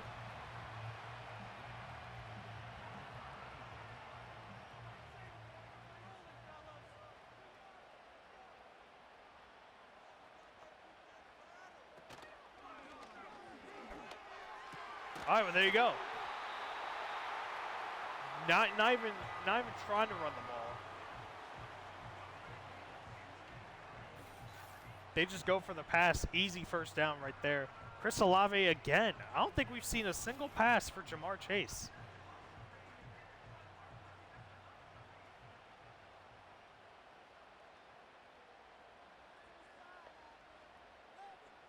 Yep, they're just wasting clock now. Which this most likely will have us to the 2-minute warning. Oh, Joshua Palmer gets a little toss. And that brings us to the 2-minute warning.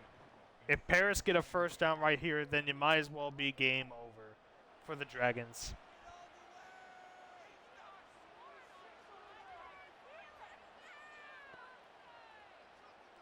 Can the Paris Steamers win 8 in a row? All right, stop him right there. Timeout called by Tokyo. Tokyo, all they need to do is just get into field goal range.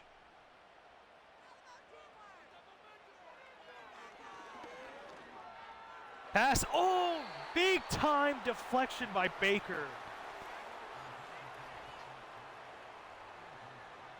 No timeout needed. It's an incompletion. Tokyo get the ball back. Again, they just need to get into field goal range to at least tie this game up.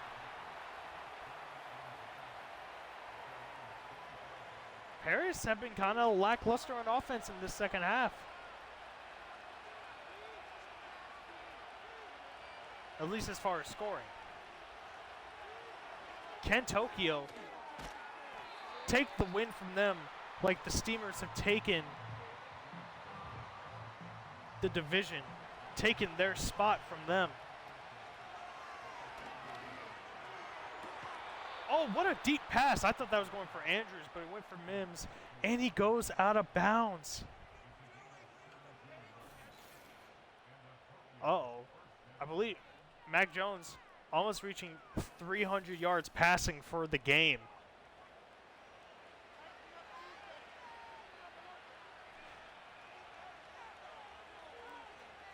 You could consider getting a touchdown, taking the lead from Paris as well.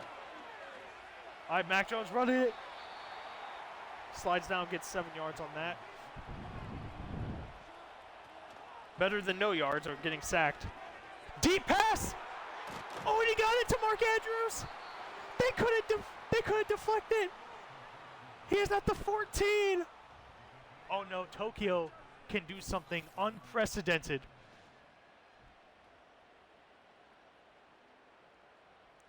Mark Andrews with the jumping grab. I thought Adebo deflected that. But now there's 30 seconds left. They're not even calling a timeout. I mean, why would you? You're so far down this field anyway. Oh. I cannot believe it. A touchdown. A touchdown by the Tokyo Dragons. Marvin Mims.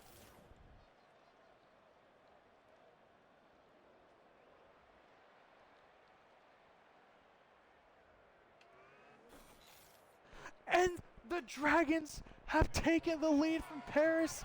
Paris have 20 seconds left to get a touchdown. I can't believe I've been shit-talking the Dragons this whole game. But they have surmounted a comeback.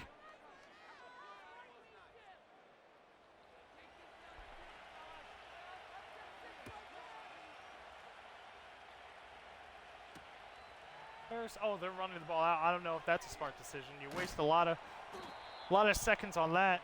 They have 3 timeouts though. But Bo Nix most likely will have to go for a Hail Mary at some point.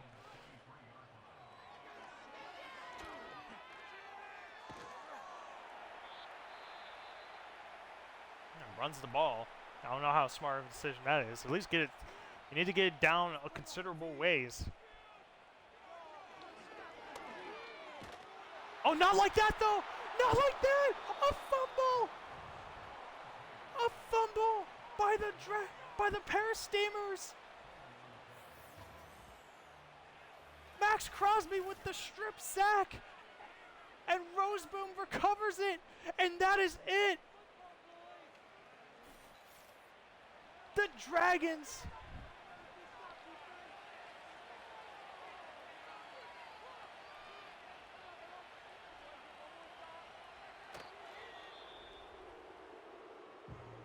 Dragons have stolen this one away.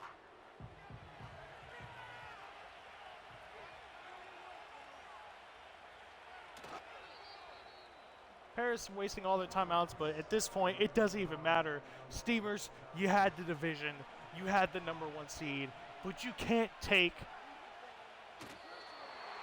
Tokyo's spot in the NFC Championship game. Tokyo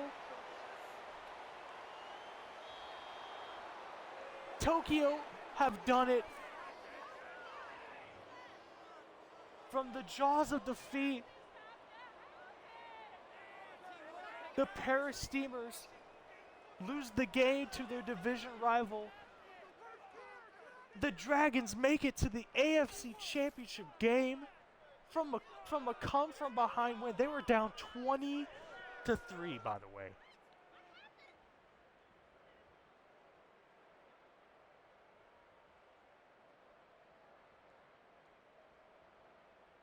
They were down 20-3, and they were still able to beat the Steamers.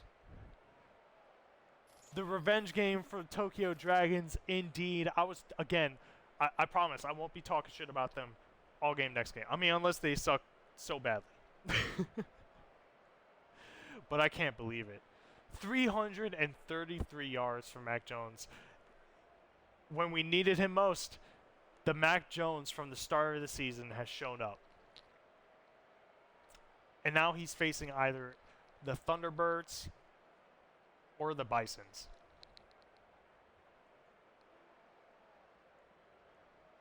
Unbelievable. Unfortunately, the Paris Steamers, both number one seeds out. Last year, both number one seeds actually made it to the Super Bowl. But now both of them are out in the divisional round. I cannot believe it. What a wild and crazy time we live in. But the Tokyo Dragons, they're moving on, and the Steamers are unfortunately going home. All right, well, we're going to see who both the Tokyo Dragons and the Montreal Mounties are facing next week.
All right, we are back. Unprecedented. Both number one seeds are gone. They are out of any chance of making it to the Super Bowl. What a wild time indeed. Congratulations to Tokyo, the number 6 seed, and congratulations to the Montreal Mounties, the number 7 seed. They're making it to the AFC Championship game. But now we're moving on to the final two games, see who's going to be facing those two teams. First up, on the AFC side, we have the Oakland Redwoods, who beat the San Antonio Pioneers last week. They're facing off against the Brooklyn Dreadnoughts, who came from behind against the Elks last week. So this is probably my most excited match. Uh,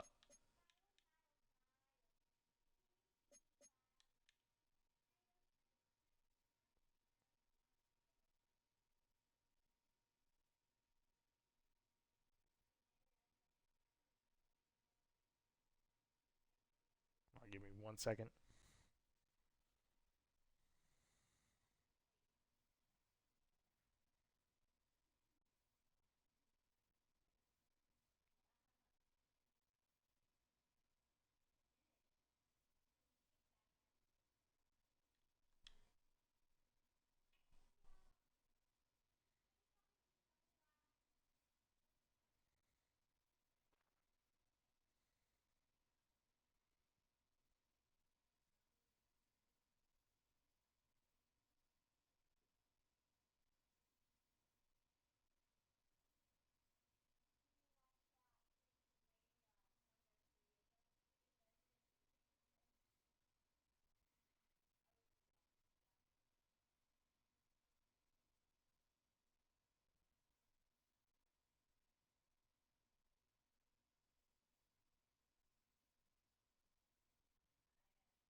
Alright, I'm back. Sorry for the delay. Let's just get right into it.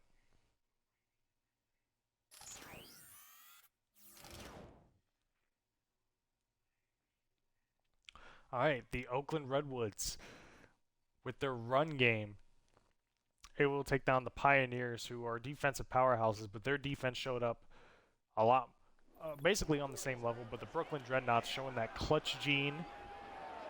Baker Mayfield's passing game is on point. And the winner of this will face the Montreal Mounties in the AFC Championship game.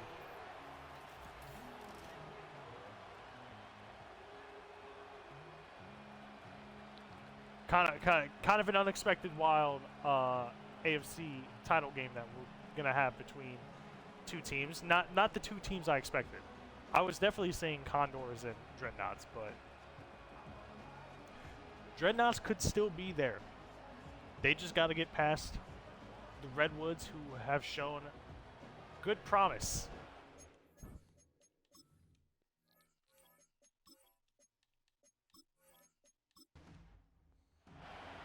Without further ado, the Dreadnoughts are actually getting the ball first.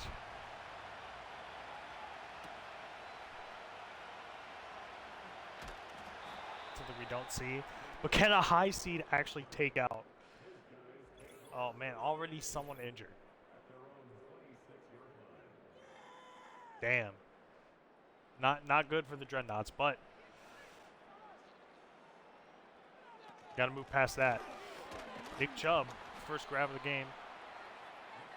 2nd and 6, only a 4-yard rush.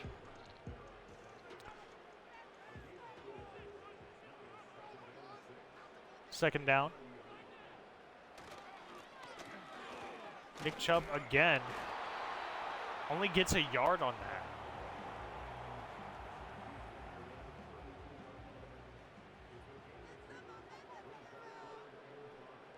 All right, the 3rd down already for the Dreadnoughts. And wide open pass complete to Michael Mayer. And it looks like he's injured on the play. No.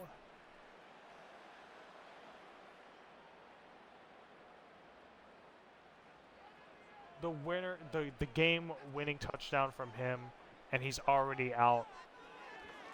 Dreadnoughts already getting banged up, and it's not even. Ooh, great pass to Nick Chubb, though.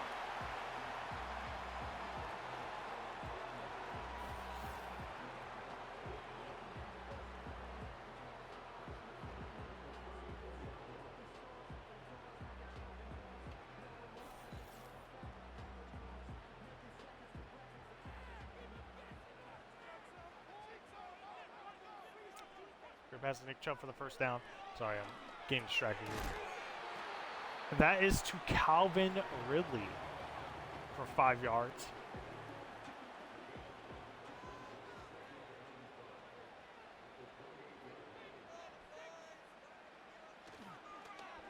All right, 2 minutes of passing. They're about to be in the red zone. In fact, they are in the red zone. Ogletree with the reception. Haven't seen his name a lot in the regular season. Dreadnoughts are already close to getting a touchdown in the first 3 minutes of the game. Oh. Catch by Calvin Ridley, but only 2nd and 2. I mean, it's essentially a 1st and goal or a 2nd and goal. It's a little leeway where they could get a 1st down and not a touchdown. 3rd and 1. Still can't get the 1st down. Can the Redwoods stop them? Can this defense that shut out, I wouldn't say shut out, Pioneers. Nope. Can't do that. Can't even finish my thought without them scoring a touchdown. First touchdown of the game goes to Nick Chubb.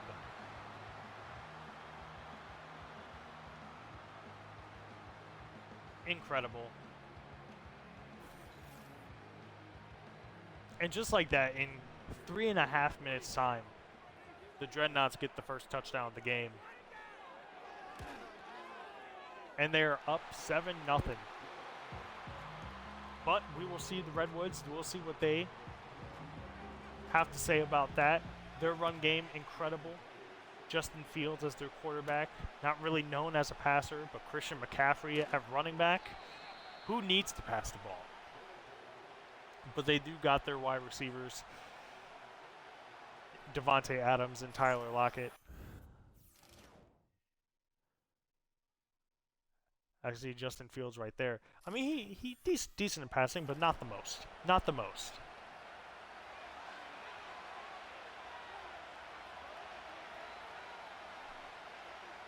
All right, starting out on the 28-yard line. Christian McCaffrey, of course, gets the ball again. The key in what was keeping Pioneers in the game was stopping that run game from Christian McCaffrey. Just focusing on that, because that's really their Achilles heel. Is if you stop that, then they have to rely on the passing game, which they haven't really done a lot. But Justin Fields going deep for that one. And nothing. Deflected. Pinnock with the deflection. It is third down already for the Redwoods.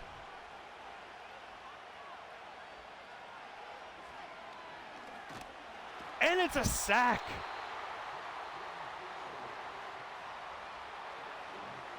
A sack on third down. And Redwoods, Zaven Collins, the booster draft recipient going to the Dreadnoughts from, I believe, the Golden Eagles. Can't remember. But he gets the sack. And the Redwoods don't get a first down.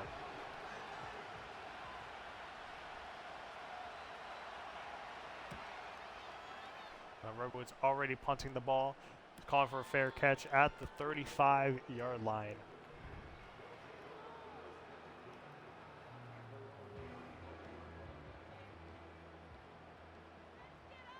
Baker Mayfield now back out to start for the next drive. Gives it to Chubb again. But this time gets nothing. Koromoa able to stop him right there.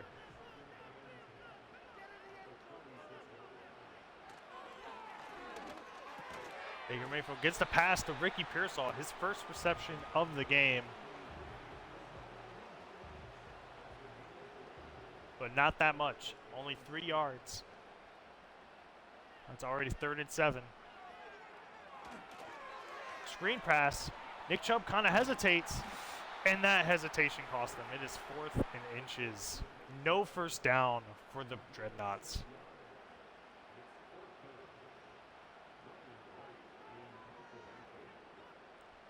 Unfortunately, they're going for the punt, not risking it. It was the right call not to risk it.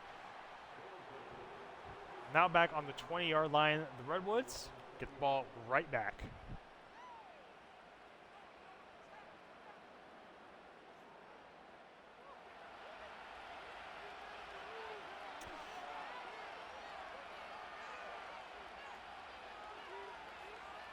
On exactly the 20-yard line due to the touchback.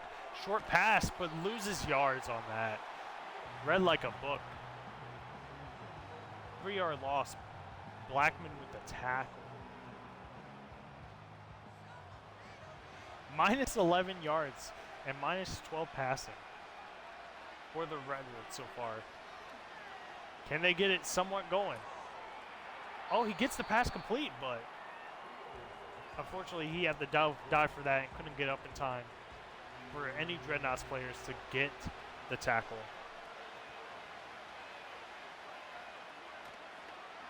Third and 8, another third down scenario, and Justin Fields throws it to the bench. Again, throwing it to the bench means no first down. 100% of the time.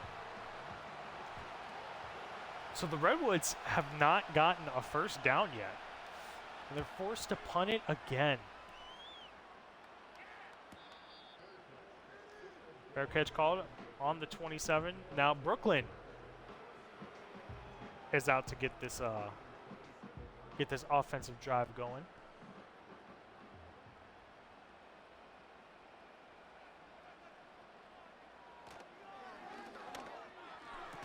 Oh, easy pass right there. Gets it to Pearsall for the first down.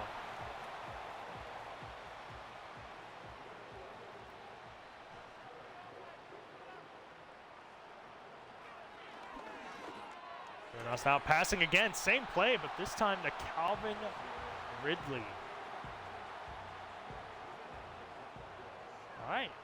Dreadnoughts steadily moving down the field, getting all these instant first downs.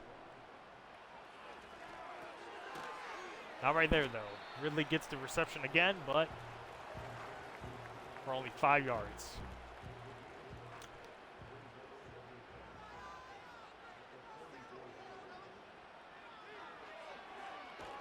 Oh, and he gets sacked as right as he's about to throw it by Browning. Browning in the brown uniform. Baron Browning gets the sack. So now it is 3rd and 15 for the Dreadnoughts.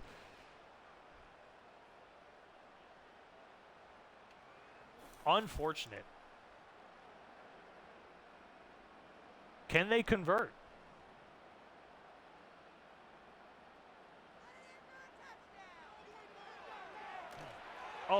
Oh my God, they were looking for a screen, but the defenders were so fast on Mayfield that he couldn't get it off. So now I think they're forced to punt. Yeah, they're forced to punt from this range.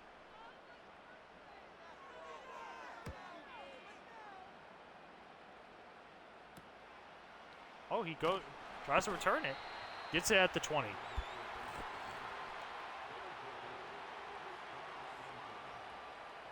All right, so other than really the first drive of the game, both teams haven't really done too much.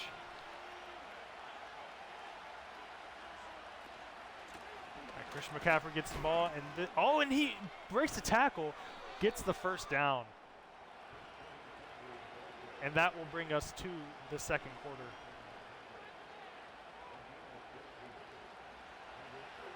Unless not? No. They're not going to play. Second quarter. The Dreadnoughts are up 7-0.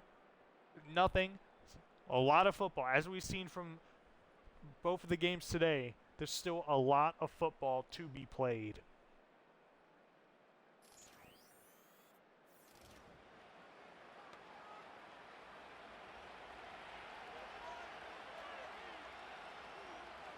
First and 10 now on the 34 for the Redwoods.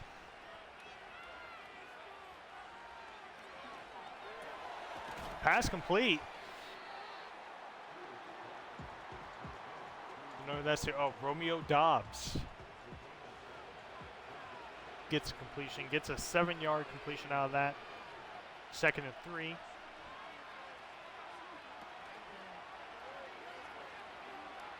Oh, Justin Fields. Oh, no, another sack. Is that Collins again? Collins looking to be the big pickup from the Dreadnoughts in terms of actual usefulness.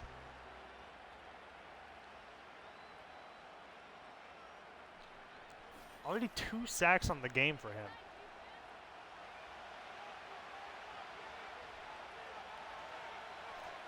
Third and 13, long range for the Redwoods to convert. Gets it down the middle, but no first down. It's 4th and 6. That was to Cole Komet, but he had a defender on him. So they were never going to be able to complete that or convert that first down. Punting it away again are the Redwoods. Oh, he trucks that guy, but doesn't get many yards after that, only gets 3.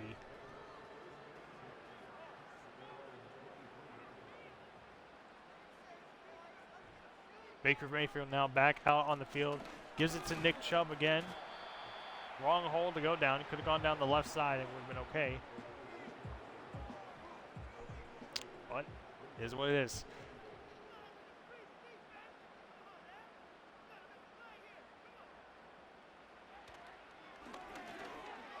Baker Mayfield with the deep pass, and unfortunately gets deflected. I don't even think that would have been close to where he would have received it. So 3rd and 8 for the Dreadnoughts.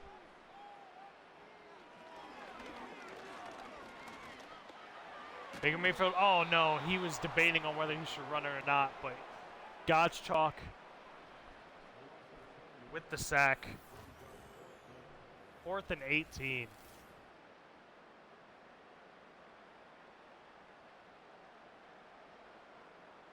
All right, these offenses can't seem to get anything going. Again, ever since that first drive of the game, haven't gotten anything going.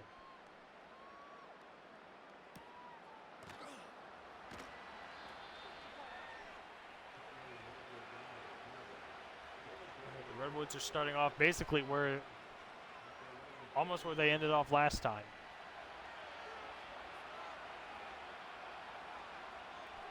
First and 10 on the 43. Oh, it's a fumble. Oh, but a Redwoods defender grabs it. An offensive lineman.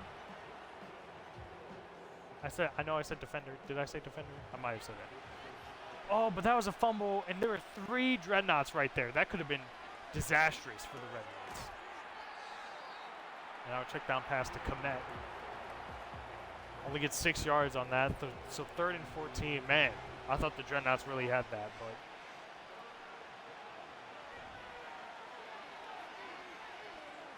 We get the ball. Justin Fields again with another sack to his name. Who is that? Chris Jones. Chris Jones, part of the Sentinels team that made it to the Super Bowl last year, making an impact for the Brooklyn Dreadnoughts this year.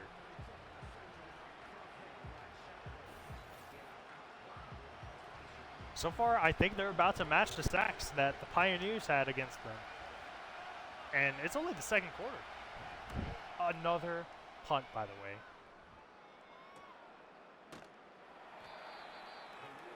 Only down to the 29-yard line.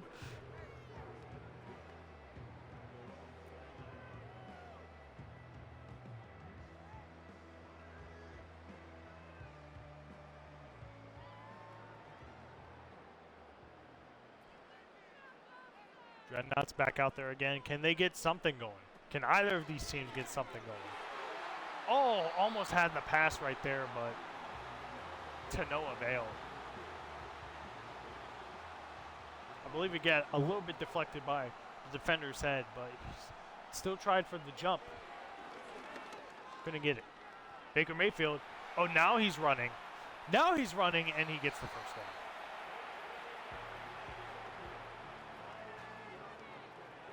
Good awareness by Baker Mayfield getting that first down run.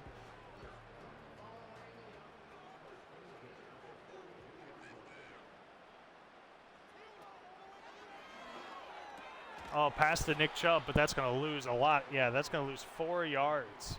Defender right there, ready to take it from him.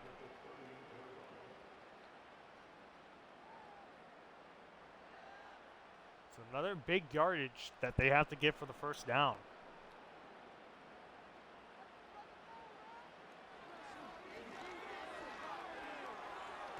Oh, Baker Mayfield, he tried to go for it again, but Van Ness was there to sack him. Man, this defense. Both these defenses and their sacking, could be the big difference maker in this game. Baker Mayfield dropping back to pass. Huge completion, and he doesn't step out of bounds. That's a first down. Ogletree again, since I believe Mike Mayer is out. Oh no, that's Austin Hooper. Huge reception by him. He doesn't step out of bounds. Yeah, he doesn't. And is able to get the first down.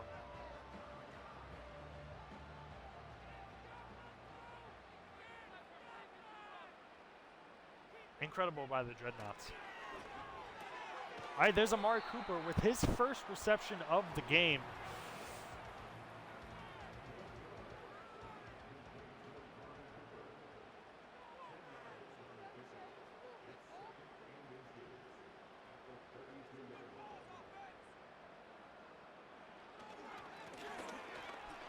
Chubb with the run.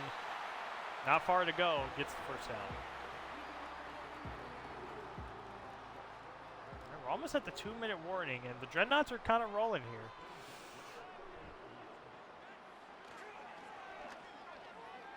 We're looking for a pass.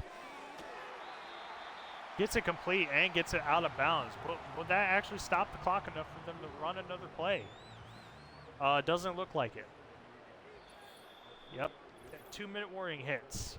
And the Dreadnoughts are still up 7-0.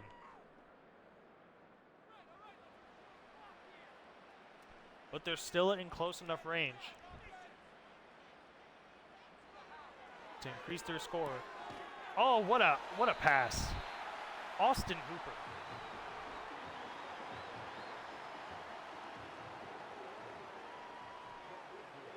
Gets a first down, and he goes out of bounds, stopping the clock. I don't think that's what the Dreadnoughts really want at this point in the red zone, but hey, if it gets them the touchdown, I'm sure they won't mind. Nick Chubb goes out of bounds with the pass again, but only gets 8 yards on that play. I mean, they're leaving much more time than I would like for them to leave, but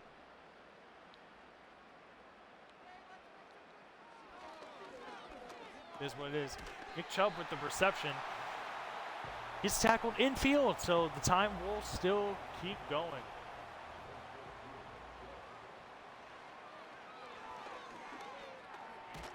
Oh, and a sack right there.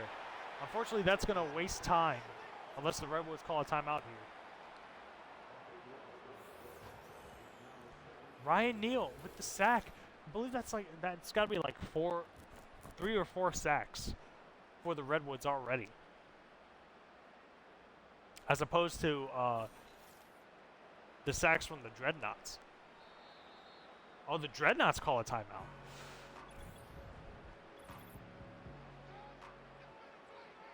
A little bit of time to go before they call that timeout, though. So it's 1:04 left. 2nd and goal.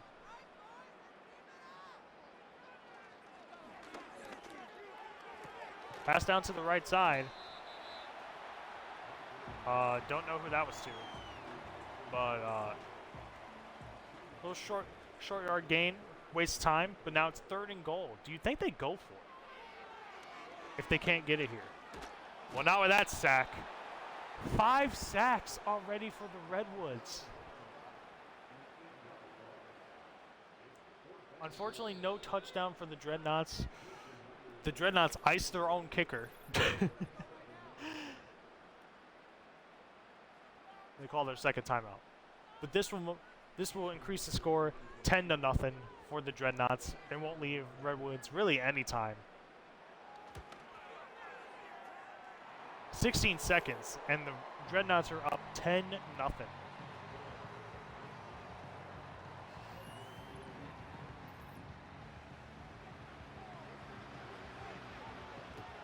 All right. Redwoods will get the ball. They do touch it back, so they keep those 16 seconds. They could do something here, but depends on what the yardage is. Okay, they're just going to run the ball. Yeah, no, they're not even going to. With that loss of yardage, there's no way. And with that, we're headed into halftime. 10-0 is the score. Still a low enough score to where it's still anybody's game. And from the way we've seen these past 2 games, it truly is anybody's game.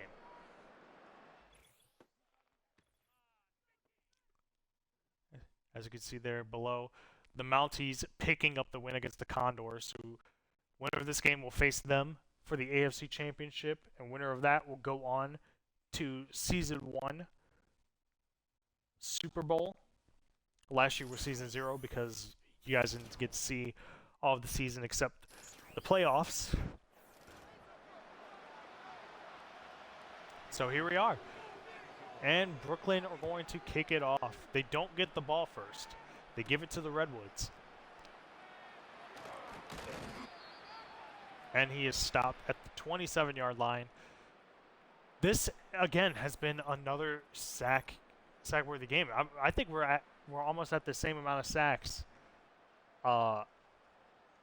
this game, or yeah, we're at the same amount of sacks this game as we were last game, but we're only halfway through the game. But Oakland has not really done a lot in terms of offensive yardage. 3-yard reception there.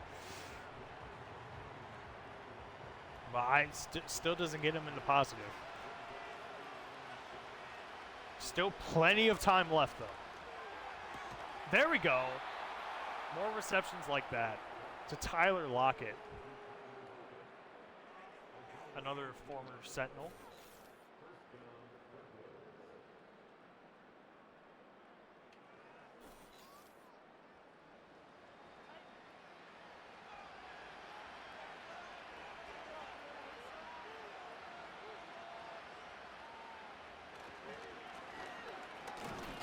McCaffrey getting the ball again. You know, we haven't really seen that much of an impact from Christian McCaffrey in either game. It's like, yeah, we know he's going to be their main focus, so you might as well. Oh, what a deflection. Zaven Collins again.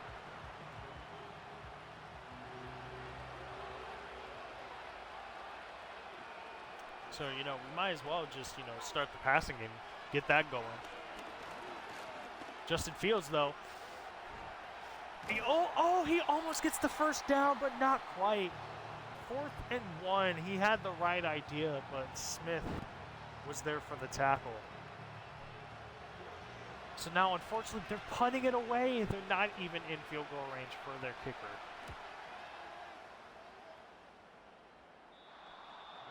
But it's a decent punt. Gets them to the 10-yard line, and out comes Baker Mayfield with his offense. And this offense, I mean, they haven't really done much recently, but they don't really need to.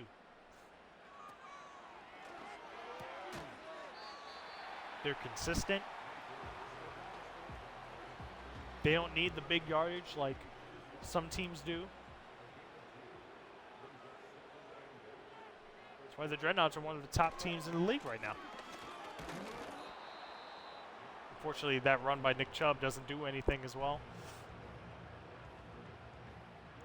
So now it's 3rd and 8 on their own 12. Can they convert it here, get out of danger? Oh, and they do to Calvin Ridley. And a huge reception. Breaks the tackle. Unfortunately, at the cost of Calvin Ridley getting hurt. But what a great reception by him. Again, unfortunate that he had to get injured on that play, but Brooklyn Dreadnoughts are getting beat up. Oh, almost an interception by the Redwoods. All of that could have been for nothing. That would have really sucked for the Dreadnoughts. If Ridley got that big play, then next play they just intercepted. Would have been tremendously bad. Gets reception there, only 9 yards though. Can they get this first down? It looks like they're lining up for Nick Chubb to run it. He does. Oh, and he gets it. He gets the first down, just barely. Incredible.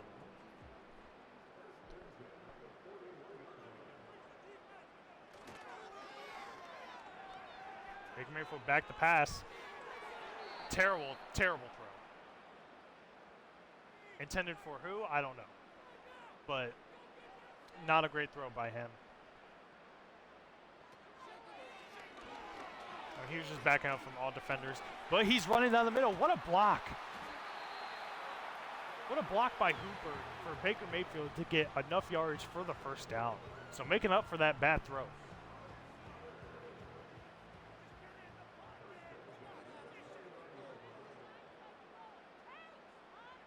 Five minutes left in this quarter. Baker Mayfield dropping back the pass. Gives it to Chubb. Breaks the tackle. Gets it 8 yards. Dreadnoughts moving down the field.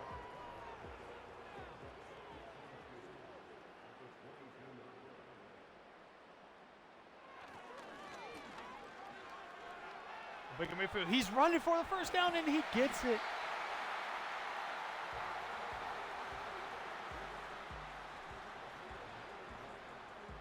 All right, the Dreadnoughts being super consistent.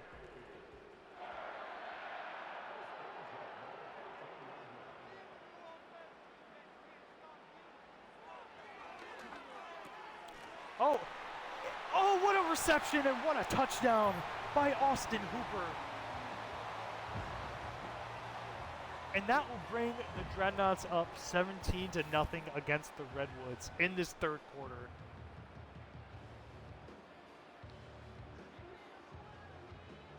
Taking the place of Mike Mayer, who I guess is out injured for the game at least. I don't know how long he's going to be injured for, but Austin Hooper making good of his opportunity.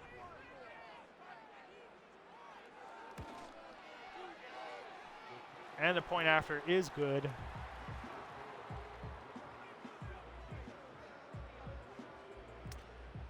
All right, so the Dreadnoughts still bringing it to the Redwoods, but again, there's still plenty of time left. The time extension really does help in the playoffs, as you've seen by the last couple games, even last week's games. If that 8-minute extension did not exist, then chances are those teams would have not came back like they did. Plus a lot of factors, how fast the game is and stuff like that.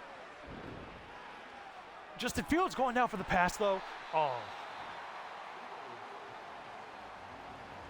Broken, trying to go for that big play to swing momentum, but Blackman right there.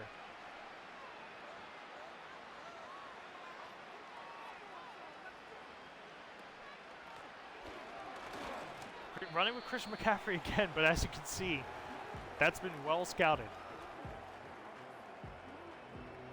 Only 1 yard. They have not converted a third down yet this entire game.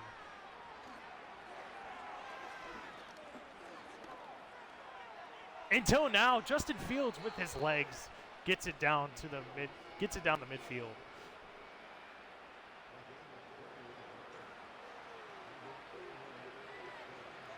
All right, Redwoods might be cooking with something.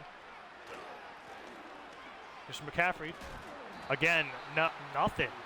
They have stopped the run from him severely, and that's really been the case of this whole postseason.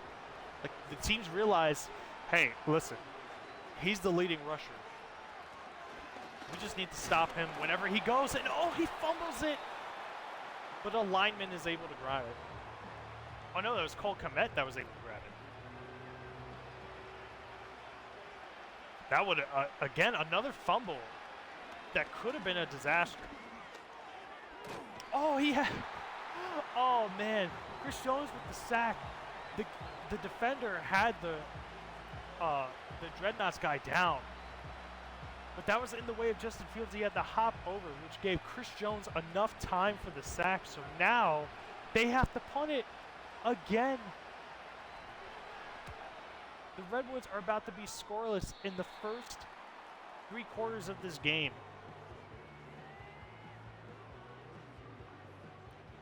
And Baker Mayfield coming out.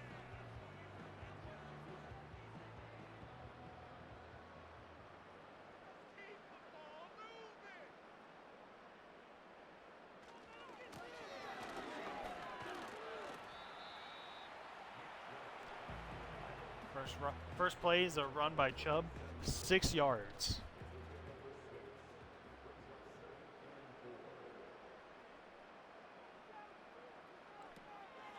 I don't think this would be the last play of the game. Oh, first down. Well, not the game, but the quarter. But Nick Chubb does get the first down there.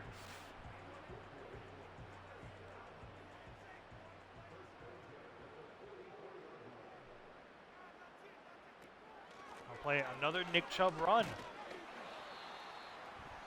And that will do it for the third quarter. We're on to the final one of this game. The Dreadnoughts shutting out the Redwoods.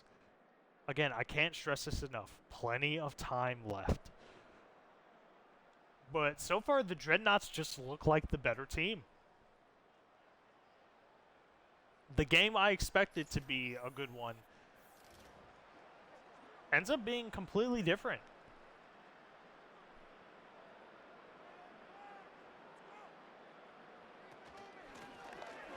Nick Chubb with another run again.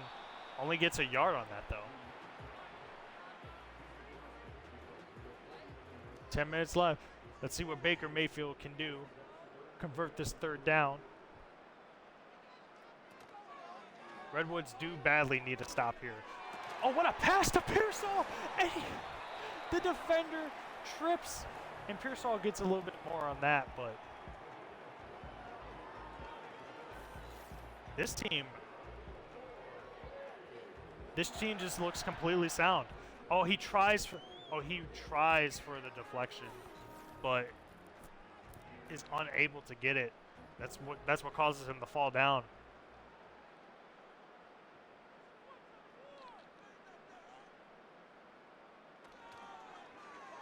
All right, Baker Mayfield on the 24-yard line. What can he do? Nick Chubb, breaks the tackle.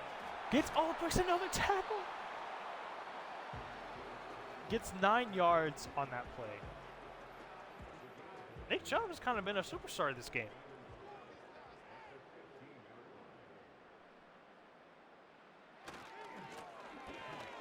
Nick Chubb again with a run. Doesn't get that many yards. And no, don't tell me he's injured. The Dreadnoughts are getting beat up. The injury bug is hitting them hard in this divisional round. Hopefully they don't have lasting injuries this game. Unfortunately, 3rd and 1. This is crunch time.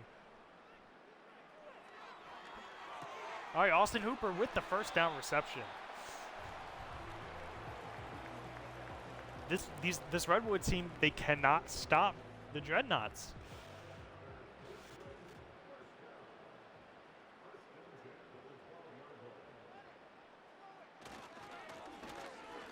All right, we got a first run for the backup. Khalil Herbert with the run, only gets 4 on that. 7, almost a little over 7 minutes to go in the rest of this game. The Dreadnoughts look like they're about to score. Austin Hooper again with the reception. Not a first down, though. So, 3rd and 2. Baker Mayfield looking for a pass here. And wide open Hamler with the touchdown. KJ Hamler brings the lead up to 24-0, the Dreadnoughts. Man, they blew the coverage on that one. Hamler, I'm assuming, coming in for Calvin Ridley. But man, that is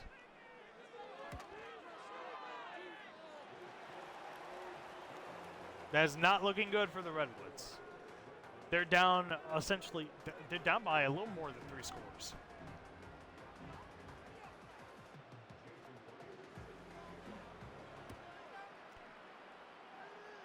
Redwoods haven't even gotten on the board yet. I don't think they've not on the board. They haven't even touched the red zone.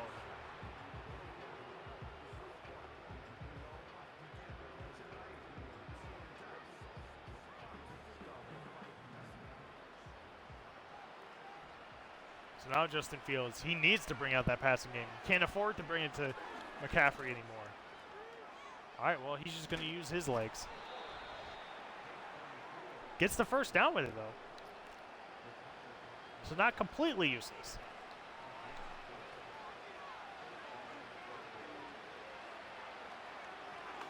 Redwoods now going back on the pass. Oh, did he catch that? No. Komet tried to make the big jumping grab. But it was all for naught. 2nd and 10. 6 minutes to go left in the game. It's basically like a regular season quarter left.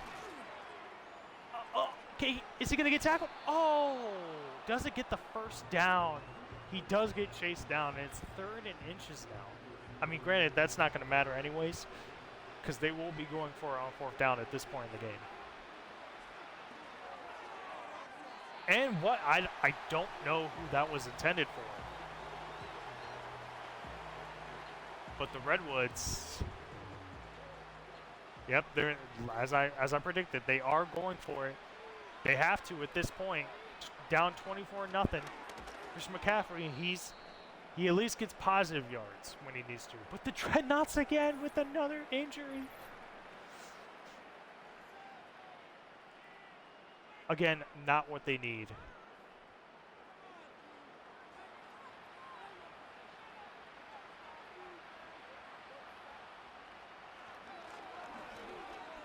Justin Fields down with the pass, gets it complete, and he goes out of bounds. But I don't think it's going to matter because it's only when it's under 5 minutes the time doesn't run.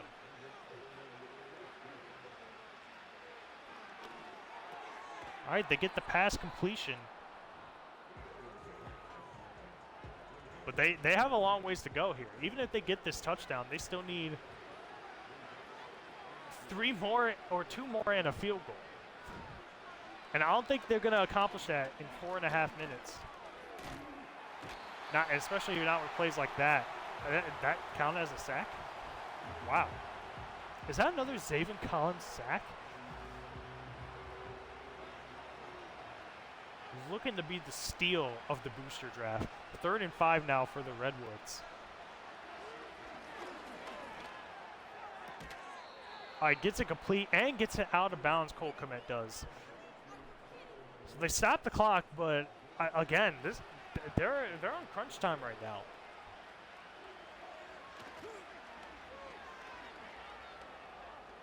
Justin Fields looking to run again.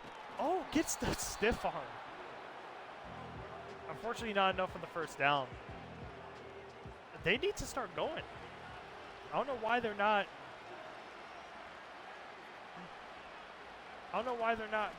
Rushing the ball like they should be. Christian McCaffrey, though, with probably his biggest run of the game. We're almost at the 2-minute warning, and they still have yet to score that touchdown. Oh, Justin Fields, though, with wide open room. Or not. Gets stopped.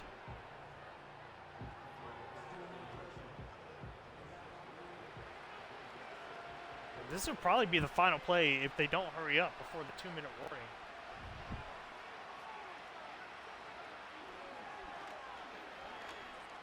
And another sack! Is that Collins again? Collins has been phenomenal in this game.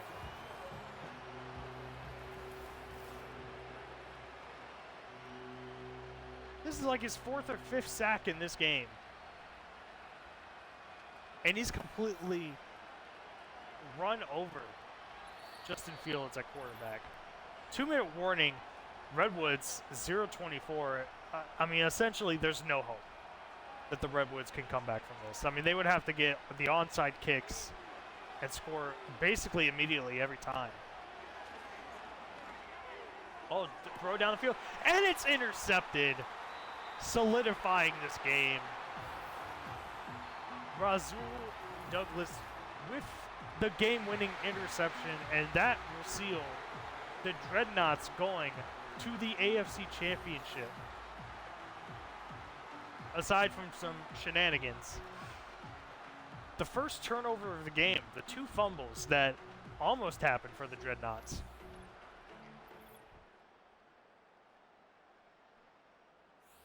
But they finally get that turnover there. Baker Mayfield has also been incredible this game.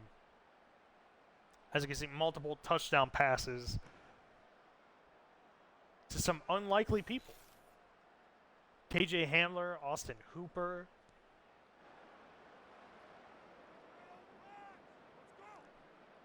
And now the Dreadnoughts probably just going to run this clock away. I don't think... Will the Redwoods call timeout? No, they will not. They will let this time drain.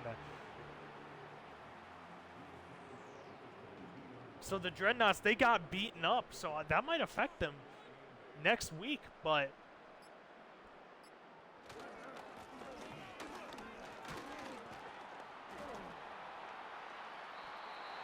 the Dreadnoughts rolling their way to an AFC Championship game, and they'll face their division rivals. A team that they've been battling in the AFC East with to see who could win that division. Ultimately, the Dreadnoughts, oh, what a pass. Fortunately, goes out of bounds, but the whole season they've been fighting to see who's going to win the AFC East, and it came down to their actual game. And even though Brooklyn lost their one earlier in the season, they won that one, clinched the division. And the Mounties just barely made it in. That's crazy. The Mounties just barely made it in, and now they're in the AFC Championship game. It's crazy how things can swing like that. But now we're going to have the third and final battle of this season between them. The Dreadnoughts shut out the Oakland Redwoods. No comebacks today at all, and very disappointing end to the Redwood season. Ultimately had no life in them. They got to the red zone finally at the end of the game, but at that point, it didn't even matter. It's that insane reception by Calvin Ridley, but getting hurt in the process. And this was a sack-heavy game, but this time, the Dreadnoughts able to get more sacks than the Redwoods did. And the Dreadnoughts just looked like a more sound team than the Redwoods did. Unfortunately, they got plenty of players hurt. Nick Chubb, Calvin Ridley, Michael Mayer. People you don't want to see hurt going into the title game. But regardless, they come out of here with a win. Baker Mayfield looking like a stud. Justin Fields, not really. But it's crazy. The Redwoods, the highest ranking wildcard team, and they go out with a shutout to the Dreadnoughts. Well, there you have it. The Dreadnoughts go on to the AFC title game. They will face the Montreal Mounties. But we got one more game to determine who goes on to face the Tokyo Dragons in the NFC title game.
This is the final game of the divisional round.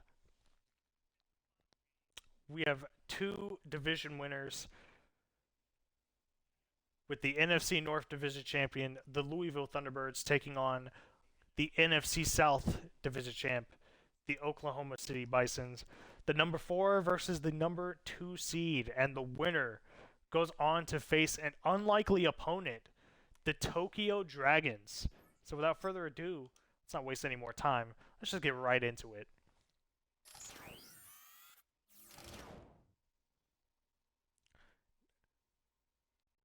Sam Darnold and Jaden Daniels. Possible Rookie of the Year. MVP level quarterback for the Bisons. But the Thunderbirds, you know, they got this way despite their setbacks. Many injuries to Sam Darnold. And plenty of times Mason Rudolph has been in to start for them, but they've also had their offensive struggles as well, but they show that they can be good offensively last week against the Sacramento Nighthawks. But the Bisons are offensive juggernauts. Will we see it this week? Will the Bisons prevent an upset here? We saw the Dreadnoughts prevent the upset from the Redwoods.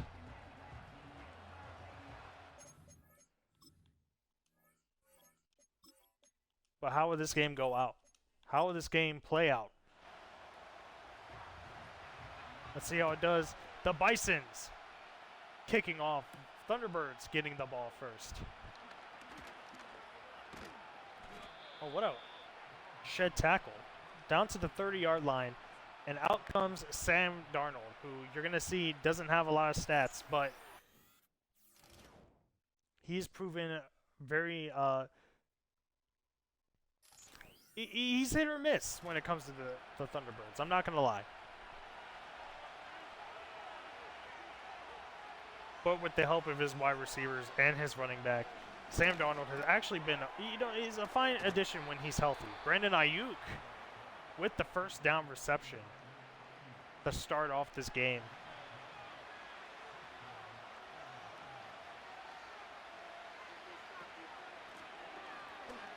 Now it's Aaron Jones running the ball, doesn't get a yard. Bisons were able to shut out the Omaha Bulls 20-3. So let's see if this defense can hold up against this offense, who have shown that they have been pretty weak, but have the Louisville offense woken up? It's third and 7 right now. Blitz coming. Gets the pass. Gets the pass to Marquez Valdez-Scantling.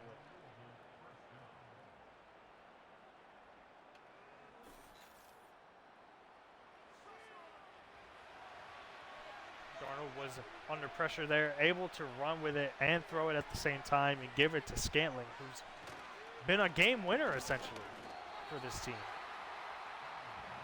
Aaron Jones with only 3 yards on that.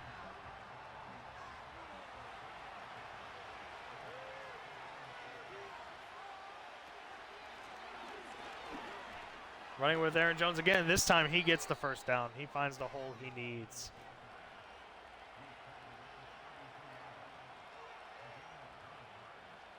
Yeah, cheap views, go fuck off.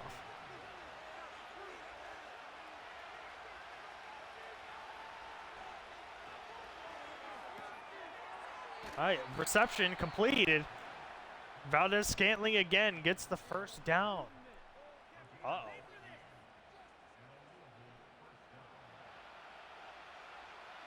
Will the Thunderbirds get on the board?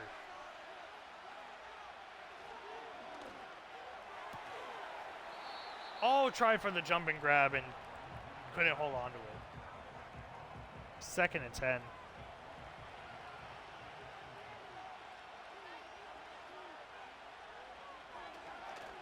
Sandarno back to pass. Gets it to Ayuk. Doesn't get the first down, but gets 9 yards.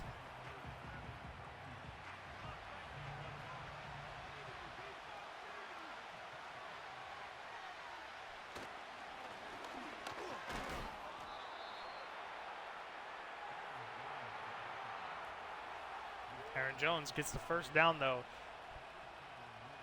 They're at 1st and goal now. Already.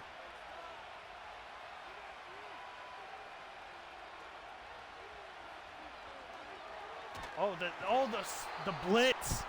No one had him covered. No one had Edwards covered, and the blitz came in strong right there for the Bisons. Gets the first sack of the game.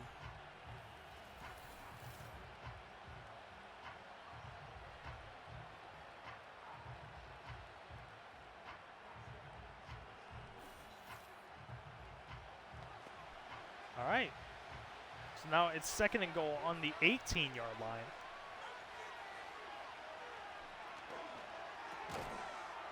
Sandara gets the pass complete. Only 2 yards, though.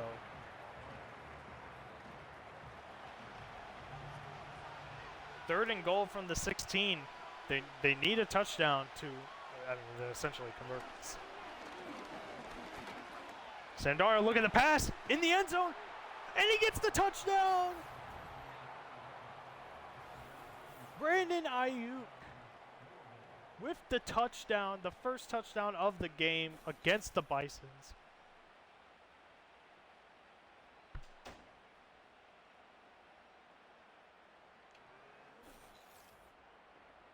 I mean, I had no idea who he was trying to throw it to, but regardless, Ayuk comes up with the catch and is able to get the touchdown and convert.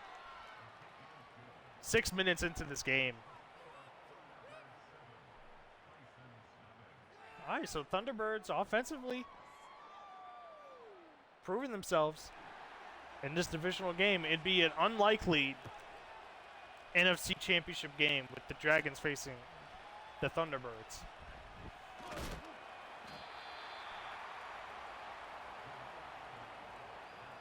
Regardless, here we are. Jane Daniels now coming out. MVP caliber quarterback here. Believe he would have won, or it looks like he would have won, but it turns out he's in second place to Aiden Hutchinson, who has also had a stellar year, breaking the sack record. But Jane Daniels.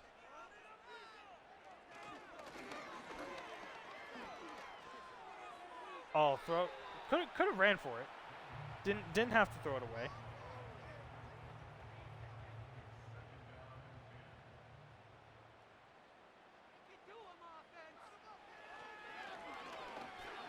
Second and 10. Oh no! The defense. Oh no! A pick six already.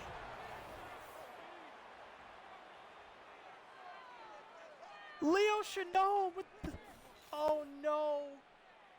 A short pass. Honestly, that was kind of a bad throw. That was an uncharacteristic throw by Jane Daniels. That is not good for the Bisons. Well, I mean, if you're going to throw stuff like that, you might as well throw it at the beginning of the game. But we're still 6 minutes into the game. The Thunderbirds are up 2 touchdowns.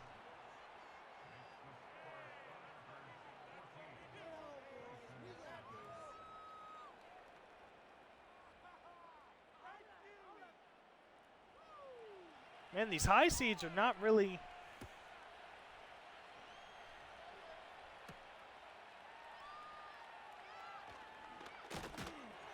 other than the Dreadnoughts, these teams have been really struggling.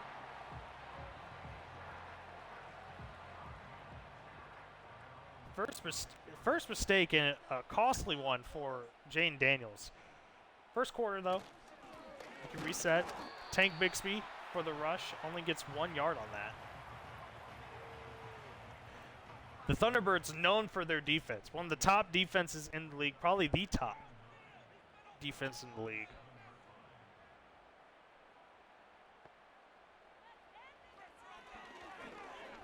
So again, it's going to be a little hard for... Oh, no! Jane Daniels, no! Another pick six! What has happened?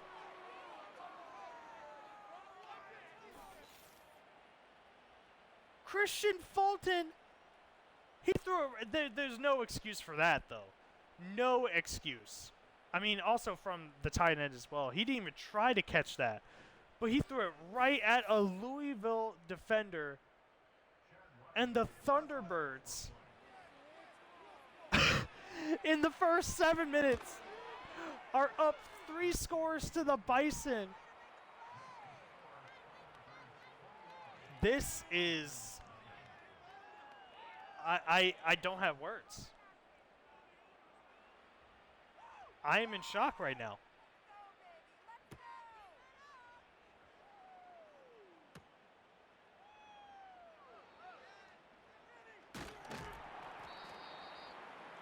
Two turnovers already, both pick sixes for I just said the MVP caliber Jane Daniels hasn't gotten a completed pass yet. The only completions he's gotten in this game are to the enemy team.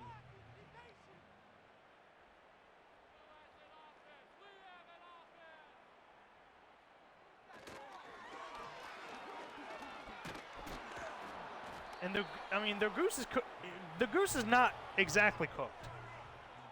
This is the first quarter, but my goodness.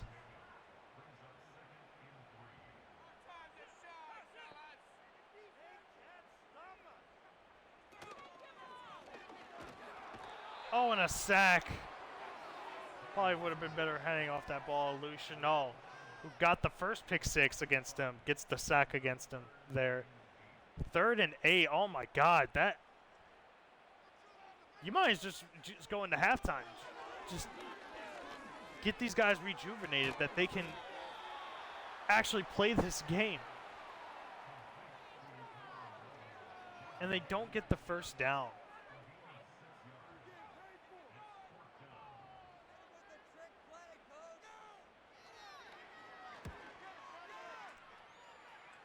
The Bison's forcing to punt. I just can't believe how high this score is already in this game.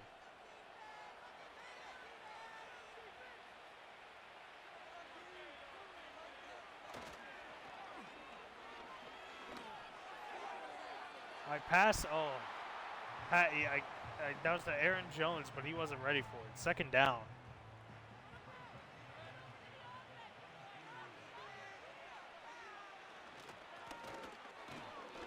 Aaron Jones running with the ball. Gets it close to a first down, but not quite. 3rd and 1.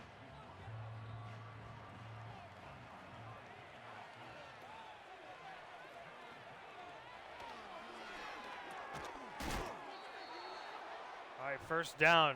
Brendan Ayuk gets the pass completed. First quarter almost at an end here. This is definitely the longest first quarter that the Bisons have ever had to play, literally and mentally. It's not how you want to start off a divisional game.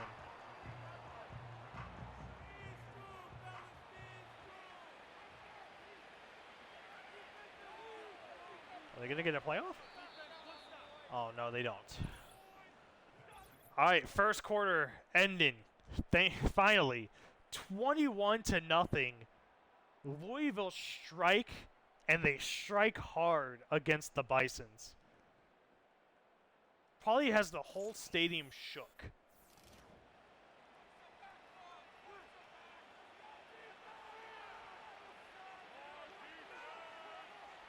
I mean, I legit don't.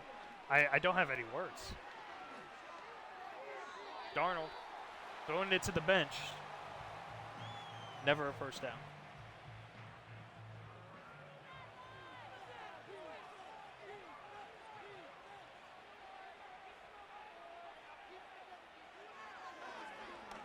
Third and 5. Bisons need to stop here, but they can't get it. Oh, and they got a defensive lineman injured. Not what you want to see for a Bison.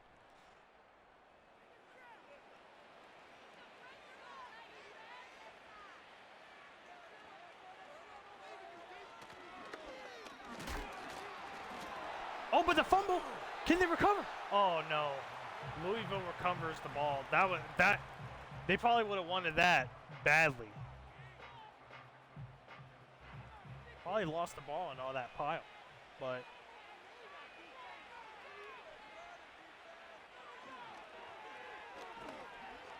they're not able to get it. Sam Darnold throws the ball. Oh. Bison's defender almost there for the interception, but Darnold just throws it to the ground. Definitely calculated. I don't know. Can't convince me otherwise. And they don't get the third down conversion. So they stop them. All right. Something to build off of for OKC.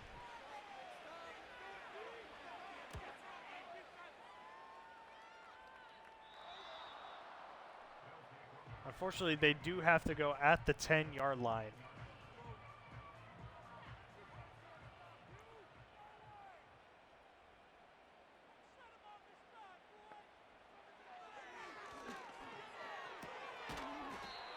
All right, pass complete, only 3 yards. As long as it's not another interception, pick six, whatever it is.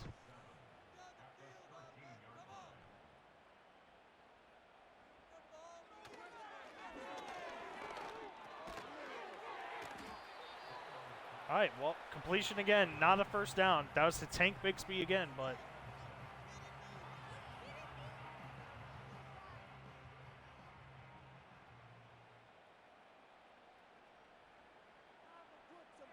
third and 1. Please convert this. They don't. Oh, they do convert it. Okay, he did get past the line of the game. Foster Moreau gets past the line of the game.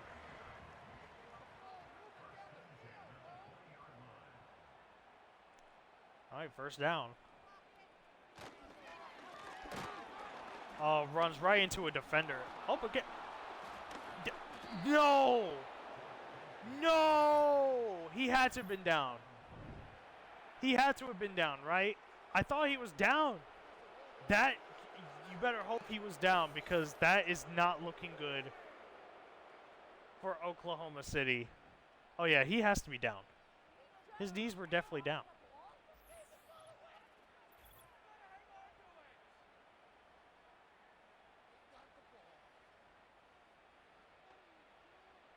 Yeah, they're gonna review that.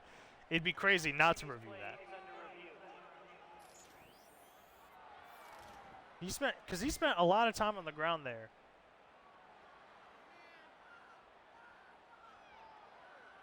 I can't see if his knee touches the ground, but it looks like it does. Yeah, it does. So it's not a fumble. Thank God.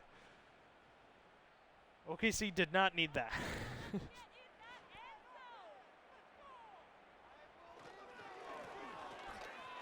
right, they're giving it to Tank Bixby again, who gets a first down. Oh, we got a Louisville defender that's hurt. Granderson. Seems like a big part of their defense. Don't want to lose a guy like that. It's not OKC. Yeah, that's to Jaden Reed.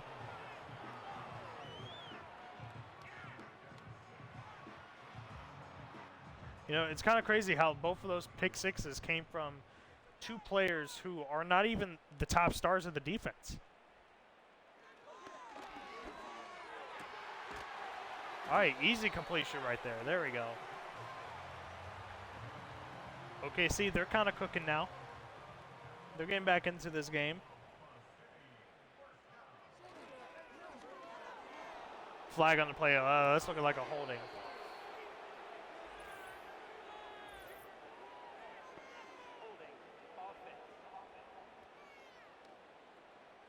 You know, Creed Humphrey, the booster pick for the Oklahoma City Bison.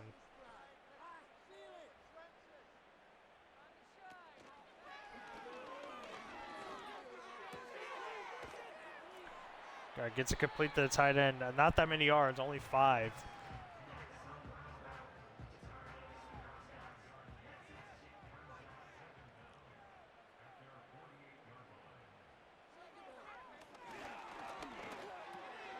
All right, down the middle.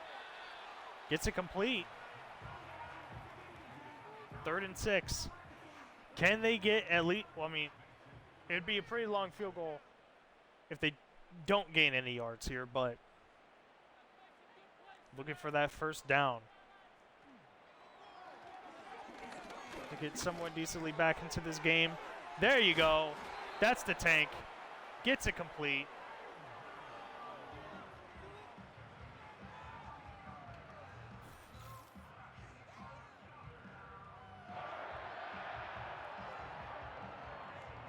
Tank Bixby, he's filling in for Najee Harris, who is unfortunately out for this entire playoff run. Unless they make the Super Bowl, of course.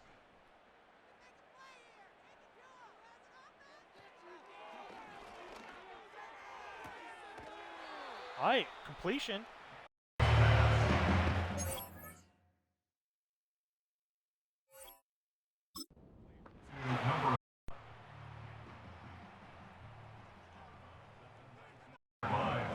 A gain of 9 brings up second. Yeah, I don't know what the fuck happened there. I mean, I know my batteries are dying, but like I know it didn't die that fast. Nice completion though. To get first and goal.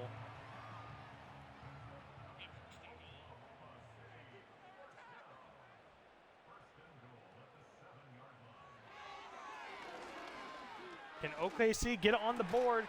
Oh, he had it in his hands, but the defender was there to tackle him.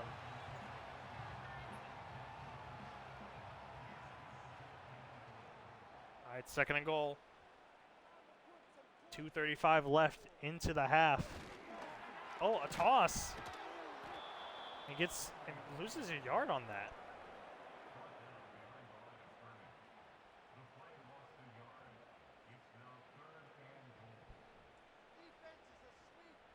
All right, third and goal. Oh no, this is not looking good. Not looking good. Sack.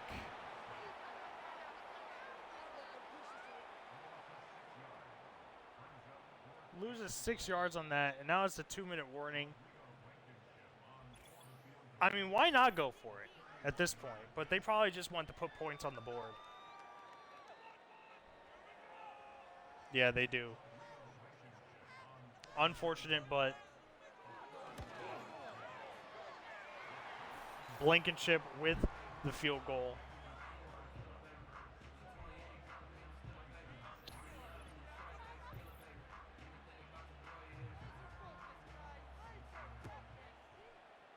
And now Louisville will get the ball back.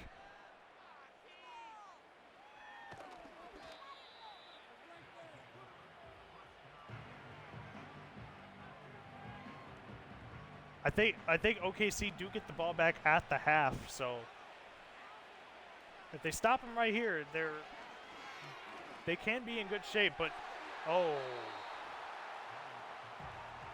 Thankfully Holland was there for the deflection, or else Ayuk would have made a huge play, which would definitely put the wind out of the Bison's sails. Oh, there we go. That's what they needed. Interception. Marshawn Lattimore, the star player on the Bison's defense, coming up with the interception. Unfortunately, not a pick six, but he does get him into a good range, past the 30-yard line.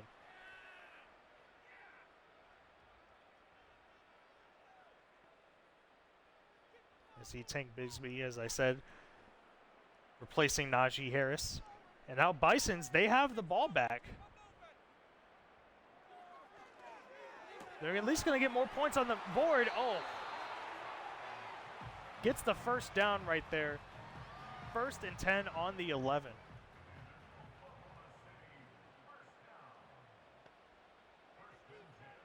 Can they score their first touchdown of the game? Still have not seen a look from Chris Godwin yet. Oh, just throws it away. Yeah, don't take the sack if you can't find anyone, just throw it away. Especially when you have defenders chasing you and you're not sure if you're going to get away.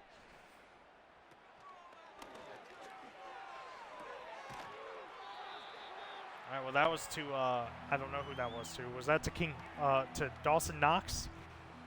Well, it's a 3rd and 11. They lost the yard in that, so now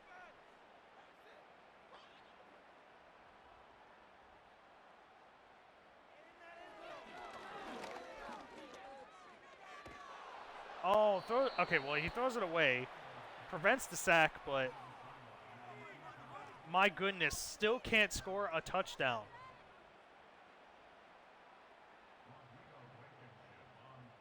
Blankenship out there again for another field goal. And they get it. But just imagine, they could have had 2 touchdowns already, the Bisons, if things went their way. But it hasn't. The defense in the red zone has been stellar. Louisville, they have 39 seconds left to get into some type of scoring range, probably in the field goal range at least. They're starting out on the 29.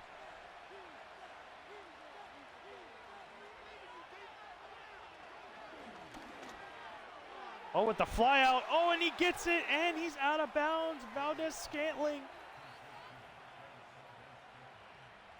A very high ball, and he stops the clock. So they still have 2 timeouts. And they're at midfield range.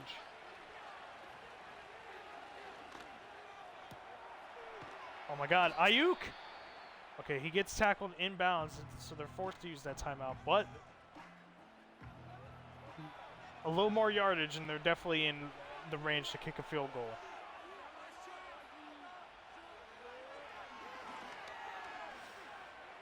Oh, but not with a sack like that, and he gets pummeled. He gets speared out of his boots by Cansey.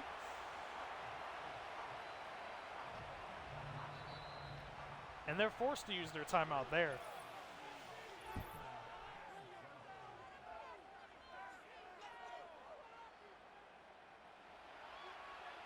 All right, so it's 3rd and 12.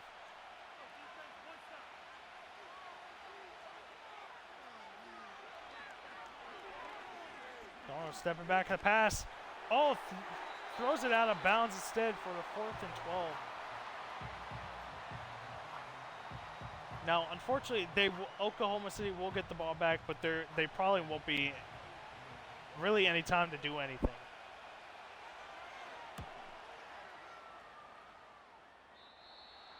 Oh, they kick it out of bounds, 13. They get good yardage here. I can see a last-ditch Hail Mary.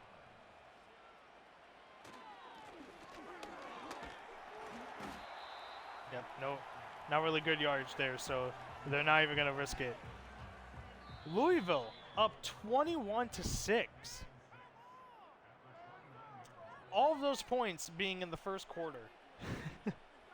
And the Bisons have not gotten any offense going. Winner of this again will face the Tokyo Dragons in the NFC Championship game. Dragons getting their revenge against the Steamers. But so far, the only high seed that's advanced to a championship game is the Dreadnoughts. But as you can see, the pick sixes, or there's at least one of them, really hurting the Bisons early off in this game. But again, get those out the way. As long as you don't do it the rest of the game, just get those out the way, and you won't have to worry about them. But no passing touchdowns so far for Jane Daniels. As you can see, there's the pick right there to Leo Chenal, and then there's the pick right there. The defense have definitely scored more touchdowns than really both of the offenses.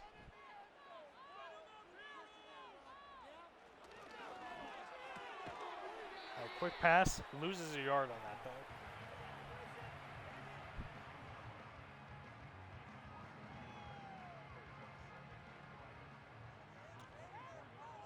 Can the Bisons come back from this large deficit? Oh, big pass. Oh, what a huge completion. Dawson Knox with the jumping grab, didn't get hurt or didn't get tackled at all. Didn't get hit as he caught that. So he was able to secure it. What a grab. What a grab by them. So now they're just barely in Thunderbirds territory.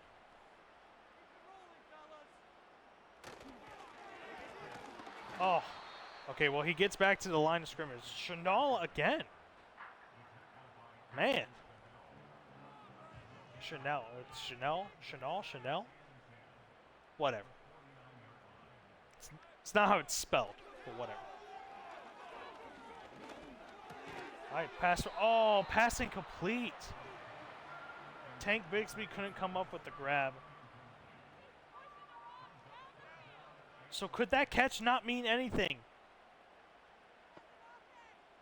3rd and 10.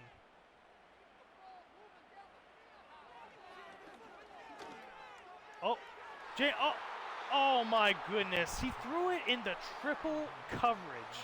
How stupid could you be? This is very uncharacteristic from Jane Daniels in this divisional game. Like I said, he was an MVP candidate. But now he's looking kind of like a chump.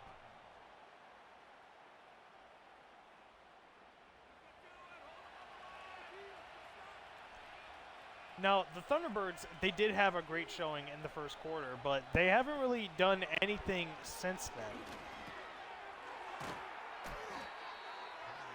Pass complete, not a first down, but gets to 9 yards to Will Disley.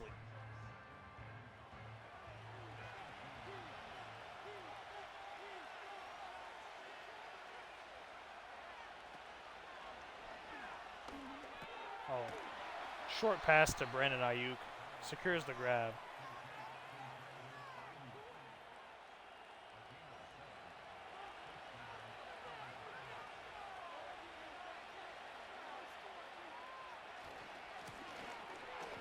Aaron Jones now to run. Only gets 3. Louisville, you know, even though there's still a lot of time left, are in control of this game. They've been in control, really, since the first quarter. Oh, what a deflection. Terry and Arnold there with the deflection. Much needed. 3rd and 7. Can they stop them?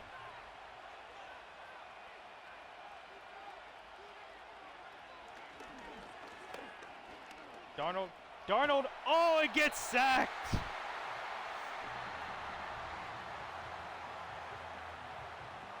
Huge for OKC. Enagbare, I believe, is that how you say his name? I have no idea. But getting the sack, much needed for OKC. Still down 2 scores.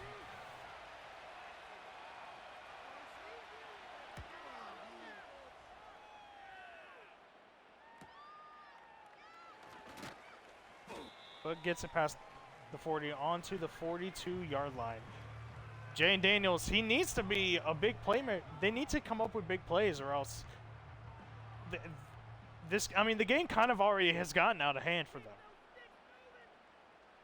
So they need to try this stuff earlier than what they intended. Pass complete to Moore.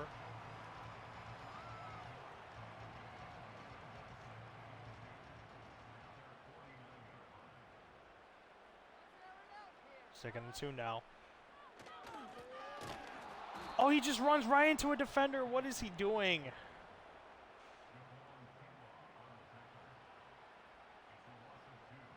Loss of 2. Now it's 3rd and 4. Can they convert? They need to convert here to get any sort of momentum.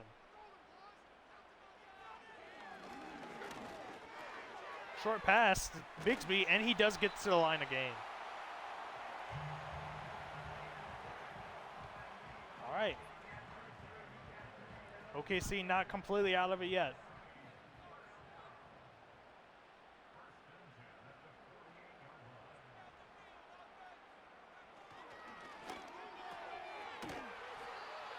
Pass to Jane Reed, only gets 5 yards. They still got 4 minutes and then a whole 10-minute quarter ahead. So I also point out next week, the AFC and the NFC Championship games, time extension will happen again. This time it will be 12-minute quarters. So a little bit more time for these teams to continue on. See who makes it to this year's Super Bowl. Well, they just come that first down. Another pass complete. 5 yards. They're methodically going down the field. This is not like OKC, who just methodically just do it.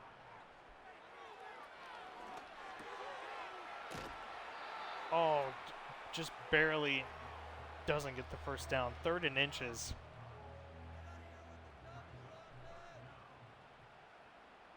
I mean, I would say, you know, at least you can kick the field goal, but at this point, you need to start getting touchdowns. Okay, they get the first down there to Dawson Knox.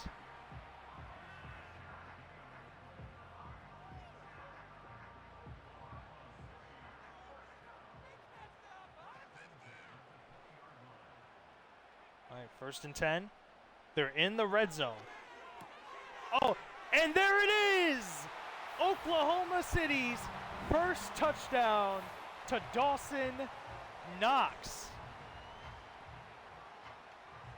OKC are not out of this game yet.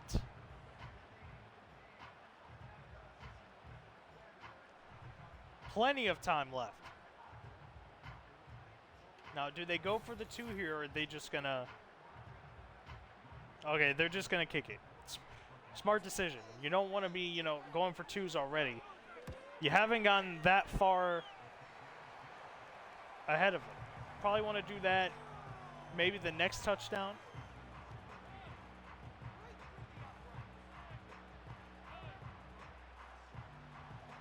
Yeah, you would definitely want to do that the next time. All right, Louisville getting the ball first. They were up 21-0. But they've allowed 13 unanswered points.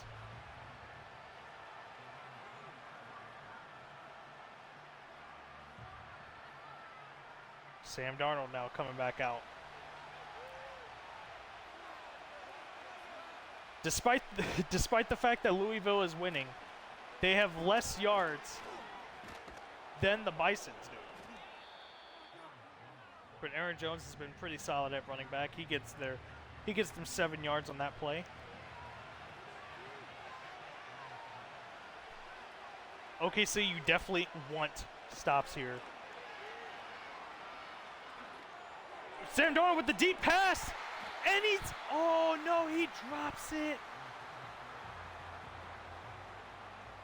Not like, that was Valdez Scantling with the drop. Not like him to drop passes like that. Now it's 3rd down. Oh, gets the pass complete. Oh, and they stop him. They stop him right before the line of game. It looked like he was going to get the first down, breaking that first tackle, but he doesn't. It is now 4th and inches, and they're punting the ball away, and OKC will at least get this ball before. Oh, end zone? Oh. That would have been tremendously bad yards. All right, Jane Daniels. As you can see, the stats there has been pretty damn good passing, despite the 2 pick sixes at the beginning of the game. All right, pass to Tank Bigsby. 2nd and inches, and that will probably bring us to the final quarter of the divisional round of playoffs. It is 21-13. The Thunderbirds up heavy at the start, but OKC, they're coming back. They're coming back when they need to.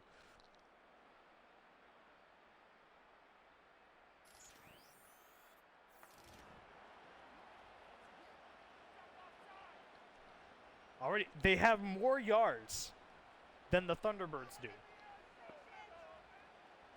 So let's see what they do in this final quarter.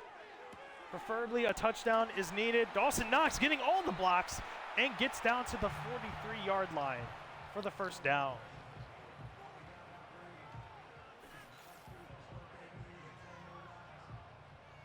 All right.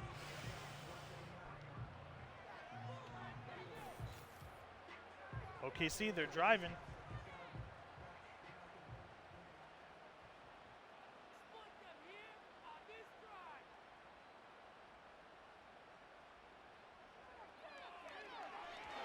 Oh, pass right there. I mean, oh no, he gets a yard from that. Thunderbirds have 2 takeaways today.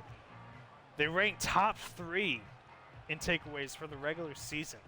So not uncommon for them what they did in that first quarter, but since then, nothing.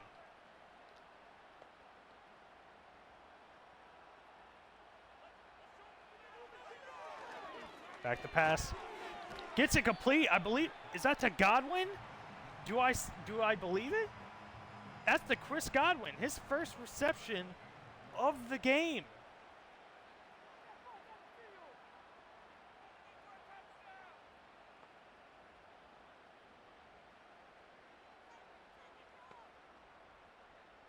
A lot of guys in motion. Daniels to pass. Wide open down the middle is Dawson Knox again. Oh, we got a defender for Louisville hurt. McGuire.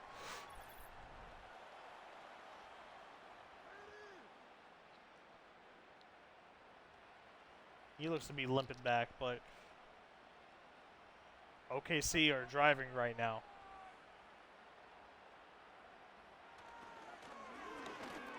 Oh, wide open down the middle.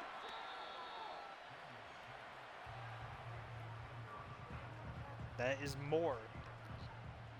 Getting 9 more yards on the play.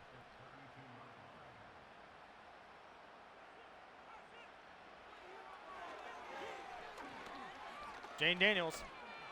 Oh, with the fly out. Oh, it goes out of bounds. I believe he was intending on throwing it to that guy, but just overshot it. I mean, probably for the best. He was tightly double covered. So now it's 3rd and 1.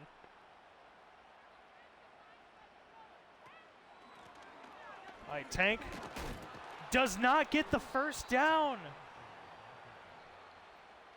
It is 4th and 1. Do they go for the field goal here? Do they go for the field goal, or do they just go for it? I actually would go for the field goal here. But they're not. They're going for it on 4th and 1. Because at least you would get... Oh, no. Well, that's not going to help. False start on the offense. Tank Bigsby false starting as a running back. All right, they're still going to go for it on 4th and 6.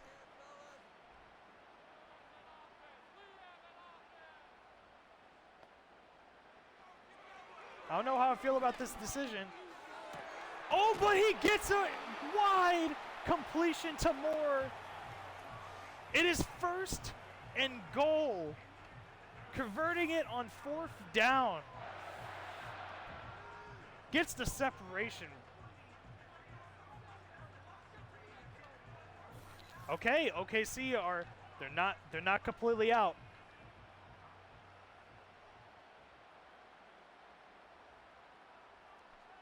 Six and a half to go. It's a short completion to Bigsby.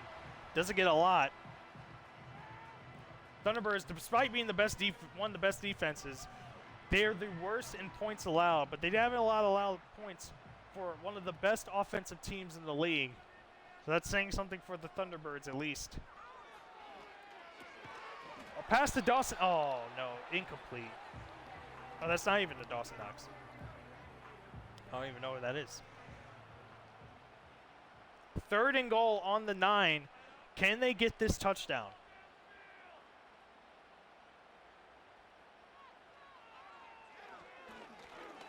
And Daniels.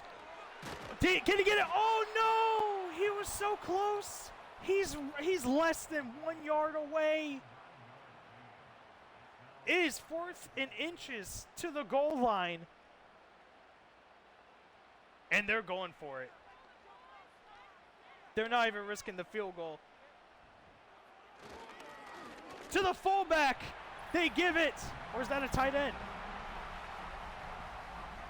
No, it's the fullback, Nick Baldwin, with the touchdown to bring OKC back into this game.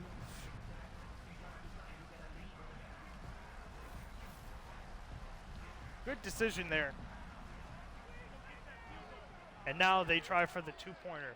If they can't get this two-pointer, then they need to stop. Oh, no. They can't. Oh, no. They don't get the 2 points. They tried to run the ball.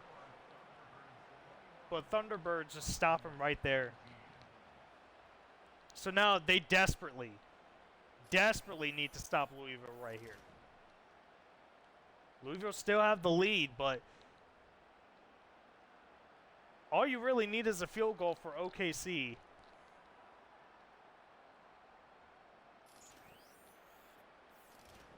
And you're back in it. Or at least you're going to win it. Still 5.5 left on the clock. Plenty of time for both teams for something to happen.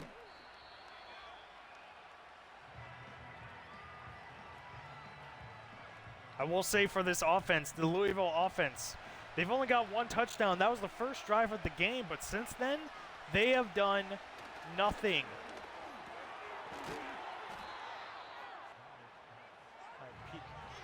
Pass completion to, is that Disley? Could be. 5 minutes left. All out of bounds plays will stop the clock. Aaron Jones, wide open hole to get the first down. Now, even if Louisville do get the field goal here, if they end up in field goal range,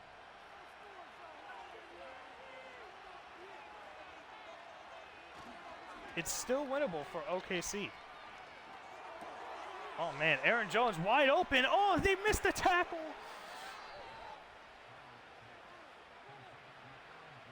Aaron Jones has been very good this game for the Thunderbirds.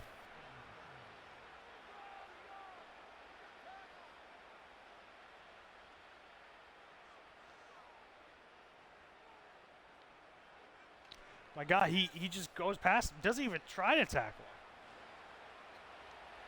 But you definitely don't want a touchdown for the Thunderbirds.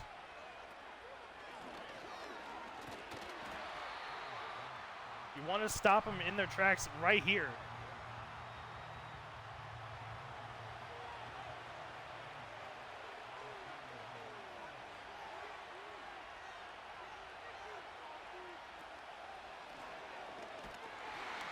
All right, they stop Jones. It's 3rd and 9.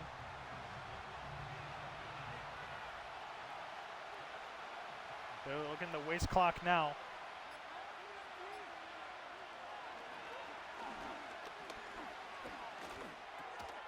Oh, huge incompletion. Are they? I don't think they're in field goal range at all. This would be a 60-yarder. Yeah, they're gonna punt it away. So now all OKC have to do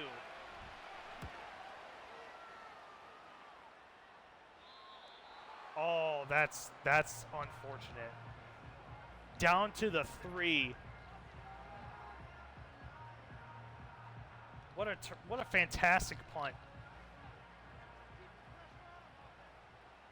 So now they basically have to go down at least half the field. Oh, we got someone hurt. Who was that?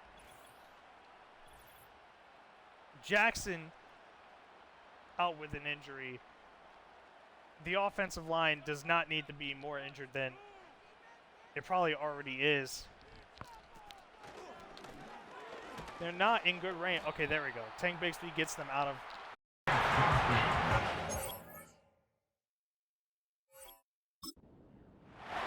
tackle by Relocated. It's a game. Fucking controller keeps dying because battery's almost low, but it's 21-19. This is all in OKC's hands. It's 3rd and 4.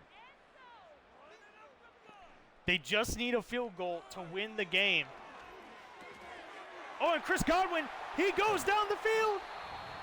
Gets past the 30.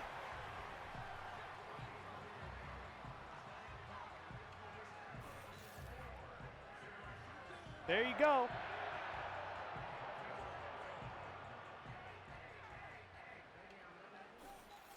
This would be a pretty tremendous comeback.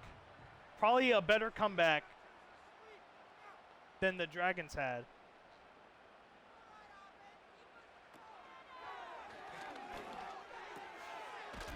All right.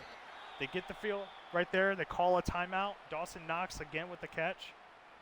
Again, they just need to get into field goal range.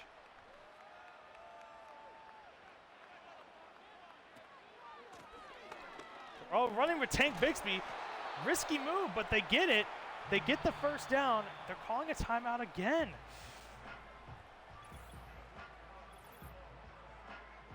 Rodrigo Blankenship will have to provide the game winner for the Bisons.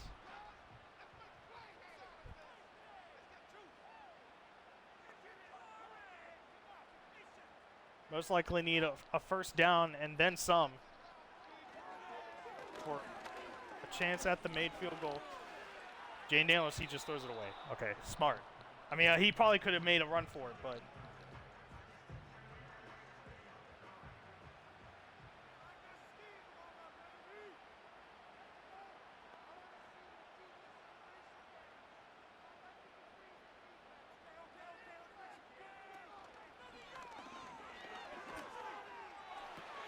Oh, what a... Oh!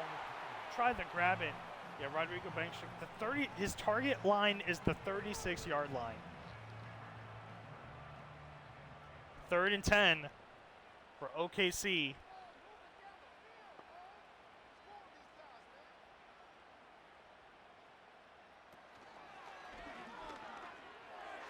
Down the middle, and they're easily in field goal range now.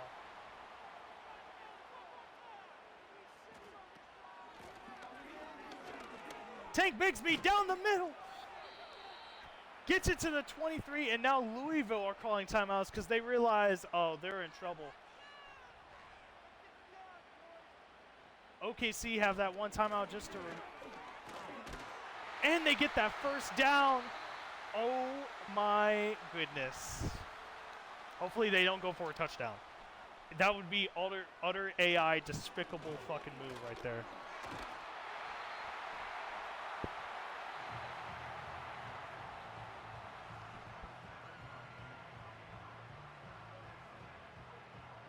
All right, they're just going for the field goal right off the bat. This is a chip shot field goal to win the game. Okay, OKC iced their own kicker. All right, well, they call a timeout. Rodrigo Blankenship. 32-yard field goal. And he drills it. The Bisons up 1 point left. Or 1 point with 2 seconds left in this game. Barring any big mistakes. No, they're running it. They're running it. And he's out. The Thunderbirds lose at the last possible second. The Bisons were down 21-0. And they scored 22 unanswered points.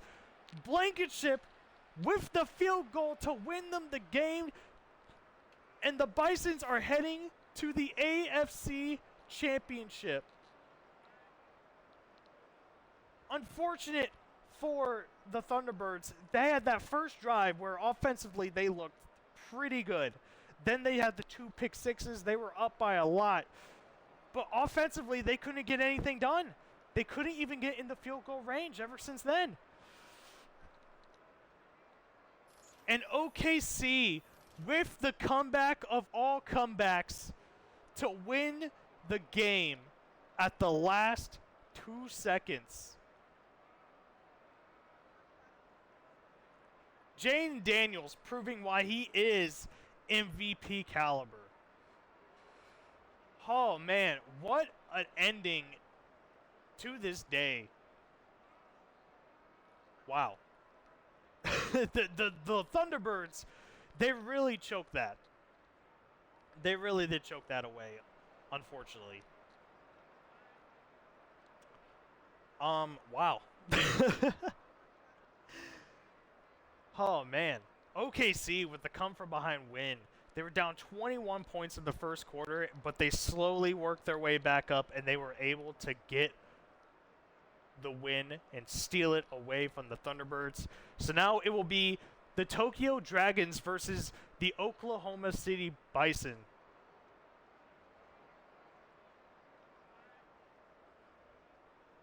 For the NFC Championship game. On the opposite side, we have a divisional bout between the Montreal Mounties and the Brooklyn Dreadnoughts for the AFC Championship game. A battle of AFC East teams. Plenty of comebacks, plenty of upsets, but we have only 3 games left in the season. The 2 championship games, and then finally the Super Bowl. The Montreal Mounties, the Brooklyn Dreadnoughts, the Tokyo Dragons, and the Oklahoma City Bisons. 2 of those teams are going to make it to the Super Bowl. But which ones? We'll have to find out next week as we extend the time to 12 minutes. And we'll see you for the AFC and NFC championship games.